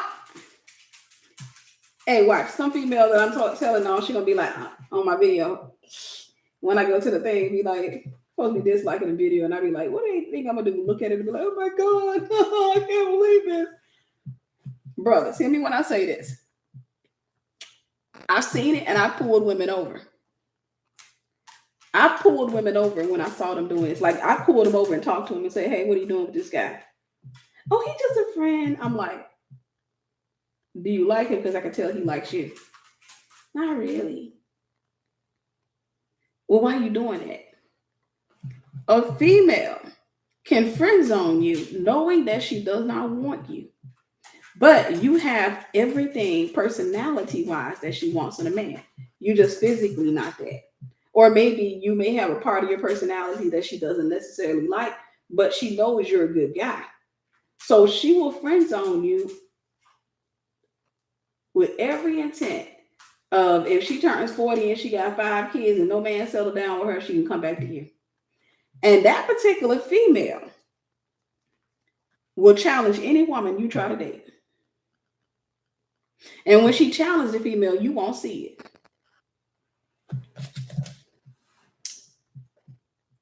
Women are subtle. Women know how to get to other women without you recognizing it. So let's just say I'm out on a date with you. Or you're on a date with any female. I'm just using myself as an example. I'm out on a date and I'm over here. I'm out on a date with a guy. We'll just say guy. I'm out on a date with a guy. And I'm talking, everything is great, everything is wonderful, everything is beautiful, everything is nice, everything is lovely, everything is good. And all of a sudden, some girl walks up. Hey, I know you was gonna be here. He like, I told you I was gonna be at. Nah, I just kind of want to stop by. Now she gonna call later. I just want to see. I gotta check your girl to see, because what females have a tendency to do when they call you their friend, call me a lie. When they call you their friend, they try to see who's greater in your life, me or her. That's the first challenge. That's the first challenge. Let me test to see who's more important in your life. I had a friend try that with me. I think I had got married by then. Yeah, I had got married by then. And she had just met my ex. He had just came into town, and what have she met him for the first time. So the girl decided to try. Oh, she decided to try. She decided to try me. She felt like, I need to see if I'm number one. So she comes by my mother's house. She shows my ex her photo album. She shows you, and she's showing pictures of her family. Now she's already told him that she has a brother that's gay. She told him that. So he's looking through the photo album. He sees the picture. He said, "Is this the gay brother?" I don't know if she got offended. I ain't know. Sister girl calls me later that day. Hey, I make up a name for my ex. We call him Taylor. She says, "Can I speak?" She said, "Girl, let me talk to Taylor. I'm about to go off." You about to go off on who? Taylor. I said, "Girl, you done lost your mind. Who told you had the authority or the right to go off on the man I was married to?" She was like, "I didn't appreciate him calling my brother gay." I said, hold the heck up. Did you not tell him that you had a gay brother? Did you not tell him that? He simply asked you a question. She knew that was a test to see who was more important. Women do that with women, and women do that with men. So I'm on a date. The girl comes in challenged. He don't see it. I do. He don't see it. So she comes up and she like, all right, so Tiffany, you're the Tiffany. Okay, it's nice to meet you. You're gonna have to treat my brother. She marking her territory right now. You're gonna have to treat him well. You know, this, that, and the other. Because if you don't treat her well, I'm coming. What the heck are you? Girl, if you don't back up from this, I'll tell you what. I'll tell you what. Check, please. Girl, take your seat right here. Take your seat because right now you're challenging. And it's not going to get easier. It's very subtle because he's not going to see it. He's just going to kind of, oh, she's so crazy. I see it. Women, y'all tell the truth because y'all be quiet over here. Y'all don't know. Guys are actually on here reading that they need to see this. And you quiet. You need to tell the truth. Tell the truth so they know that y'all do that. That women do that. Tell the truth. They will challenge. She will challenge. So she'll be like, now, she didn't want her a nice little fitted dress. She'd be like, but I'm going to leave y'all alone. It was so nice to meet you. Okay, thank you. Okay, it's my home girl. Yeah, I think we're going to have to kind of cut this short because you got some stuff you need to work out. What you talking about? Because if you don't stop that, what that grows into is she going to keep pushing up. Now all of a sudden she going to start calling all the time. She gonna call when he hanging out with you. Can you come? I just got dropped off. This guy. It's gonna be you, him, and her, and she gonna do that till she chase you away. When she chase you, the female, away, she gonna put him right back in the friend zone.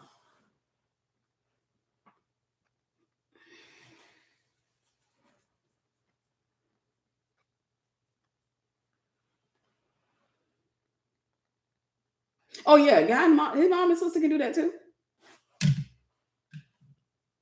Get this guy out of here. Report. Pornography. Report. Okay. I'm trying to tell you.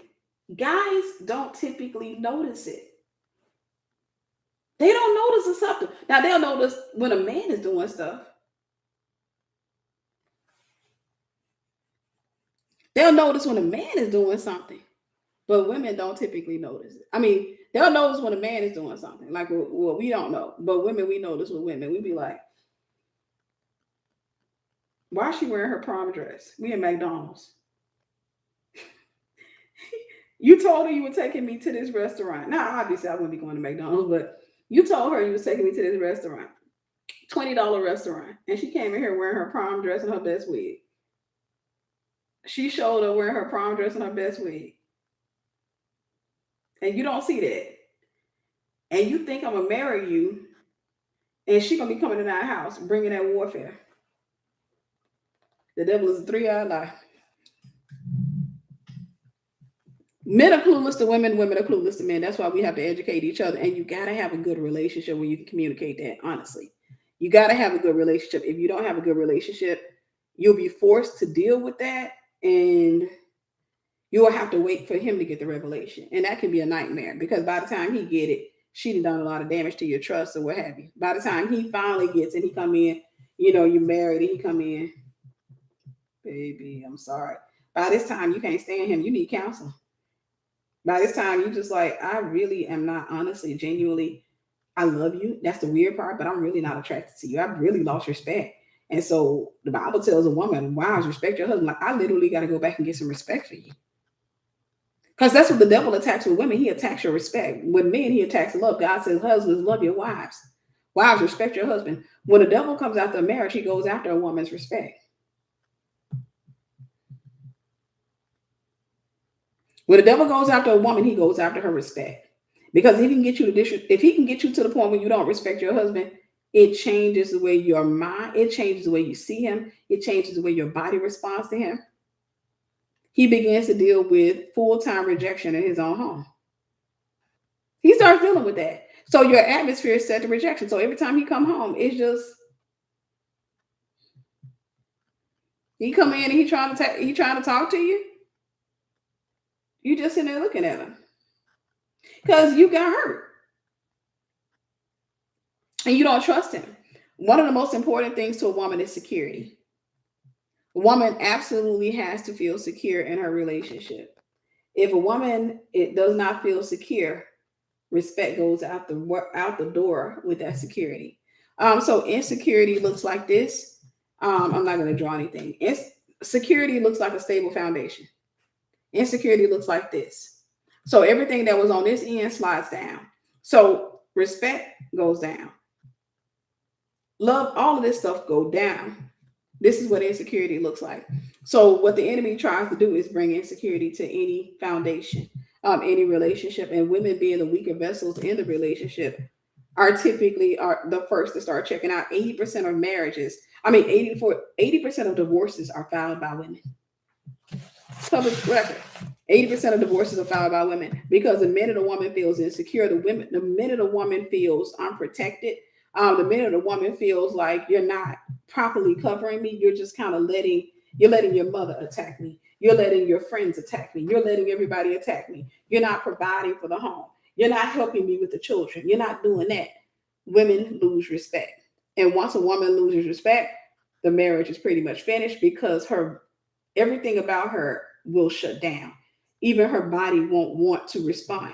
And just midnight hour type talk, her body won't even. Y'all know what I'm talking about. Y'all had sex before. Her body becomes cold. Her body is going to respond to her mind. Her body literally, genuinely does not want the man. So that's what Satan tries to do in any foundation. So you want to make sure that your husband is. You want to make sure that he is saved, sanctified, filled with the Holy Spirit. He came up here and you came up here. And y'all both mature enough to have a conversation. And you respect each other enough. And even when you don't agree, you learn how to respectfully disagree. And if it's one of those deal breakers, then you have to get wise counsel.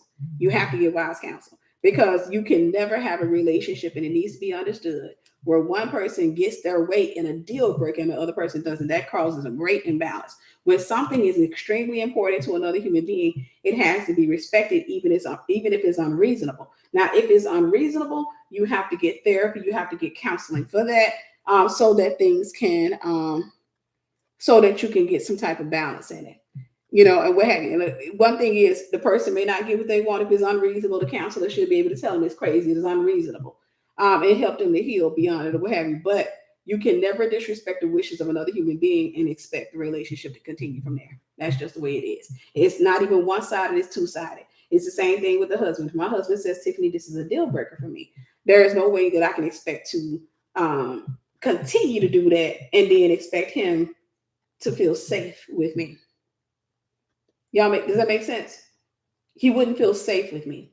In a relationship, it's amazing how the body responds to the mind and the mind responds to the body. In a relationship, in a marriage, we have to have such a strong foundation that we both respect one another. That's absolutely necessary. And it's possible. It's possible. It may sound impossible for some people. Some people may be on here listening. They say, man, that sounds too difficult. It's actually easy. Honestly, it's just a matter of respect.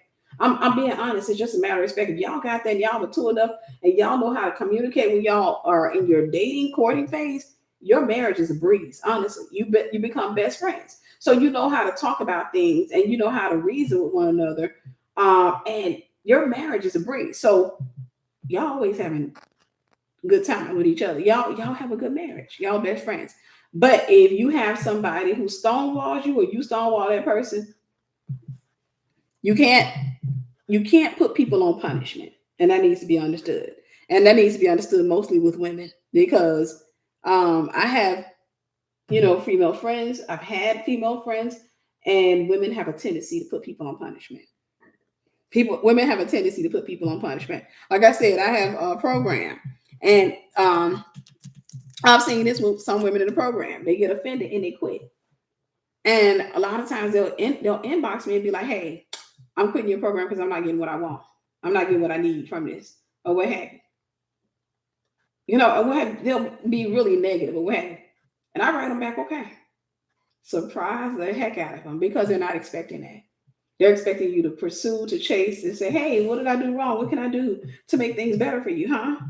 They're expecting that. So a lot of times I'm like, "Hey, well, let your team lead know, and you're good." And they're sitting there on Messenger like, and this has happened to me multiple times. They're sitting there looking like, she ain't gonna ask me what's wrong. She ain't gonna ask me what's wrong. No, because that's witchcraft and you need to get delivered from it. You got to learn how to be communicative. You got to communicate with people. It starts, hear this, when you're single, you got to learn how to communicate with the women around you. That's what helps you to learn. You got to master that. You got to master being offended and not quitting. I had to learn that. You got to master that kind of stuff. And if you don't master that, if all you do is practice cutting people off every time you get mad, when you get married, when you get married, you're gonna play those games with your husband. You're gonna be constantly getting distant. You're gonna be talking about divorce. You're gonna be packing your stuff when you get mad. And I'm gonna tell you what men do. Men will check out of a relationship if you keep doing that, because they begin to guard their heart against you, because now they're convinced that you're gonna leave. They will check out of a relationship. They will check out of a relationship. I'm trying to educate you now so that when you get married, you don't take those habits in marriage. That means that right now, you need to master learning how to communicate and not quit. Every time something scare you, every time you're offended. One of the things that I started practicing because I knew that I was a runner, I started practicing going places and involving myself in things and then not quitting it. And feeling the pressure, the wind, feeling the offense, feeling the hurt, feeling the rejection, feeling everything and not quitting. I had to practice that. And it's something that I had to practice sometimes for months on end, because every day I was dealing with the warfare. Every day I wanted to quit. Every day I wanted to give up. Every day I wanted to toss people aside. I've had seasons, and I still get those seasons from time to time, where I literally have moments where I say, I want everybody in my life out of it. And some of the people, they still good and they haven't done anything. But once I've dealt with enough offense, I go through a phase where I just think to myself, I literally want everybody to go away. I just want everybody, I want to go. And I recognize what it is. I know that's not healthy. So when I feel like that, I pray. And sometimes what I do is I take a step back so that I can go ahead and start intentionally and targeting those areas. Right? Same thing is true. I don't want a man who threatens to leave me. I don't want a man who threatens to leave me, and I don't want to threaten to leave my husband. That's not something you bring into a home. You got to bring into a home. Hey, listen, we're not divorced. Okay. We get married, just let you know, ain't no divorce. We're not gonna talk about divorce. We're not doing the cold shoulder thing. Okay. We're gonna negotiate, we're gonna talk, we're gonna keep it real, we're gonna pray, we're gonna always involve Holy Spirit in our conversations and our decisions. If we don't agree and we can't find a way to agree, we will get counseling. That's it. We will go and we'll get wise counsel. And whatever the wise counsel says. So at sometimes there can be times where wise counsel can be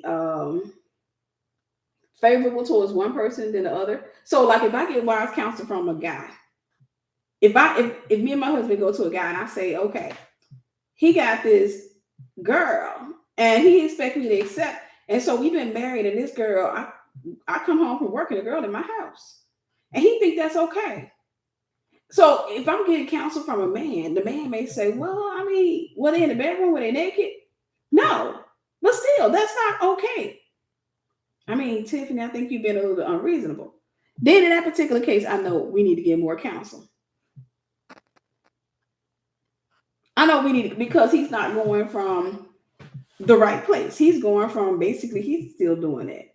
So I'm like, okay, we're gonna have to go to somebody else. And they gotta be saved, sanctified, filled with the Holy Spirit. Let's go to a female now.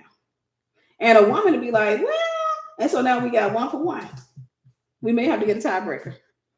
At the end of the day, you have to communicate. You have to communicate it. Or you can try this. If you're strong enough, this is only for people who are strong enough.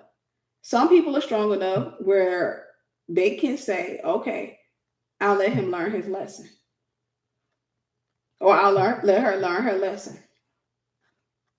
I'm just gonna okay, I'm not gonna fight. I'm gonna let him do it. So I come home, she get there, hey, go to the room, close the door. He come up in there, I'm like, look, stop trying to force me out. Stop trying. I told you I'm not comfortable with this, but I'm not fighting with you no more. So you do what you do. I'm just coming up in here. But that's not healthy. Because by the time it's over with, said and done, I've lost respect. By the time it's over with, said and done, I'm traumatized. So that's something that you got to do. You got to communicate. You got to communicate. And understand this. Let me say this, and I'm going to close for real. Everybody's different. So I'm not everybody's cup of tea.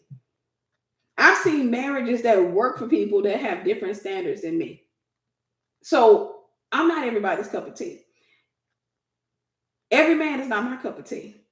At the same time, some of the things that are standards and rules for you, you may change when you get married. When you start dating, that's completely up to you. Everybody creates their own culture.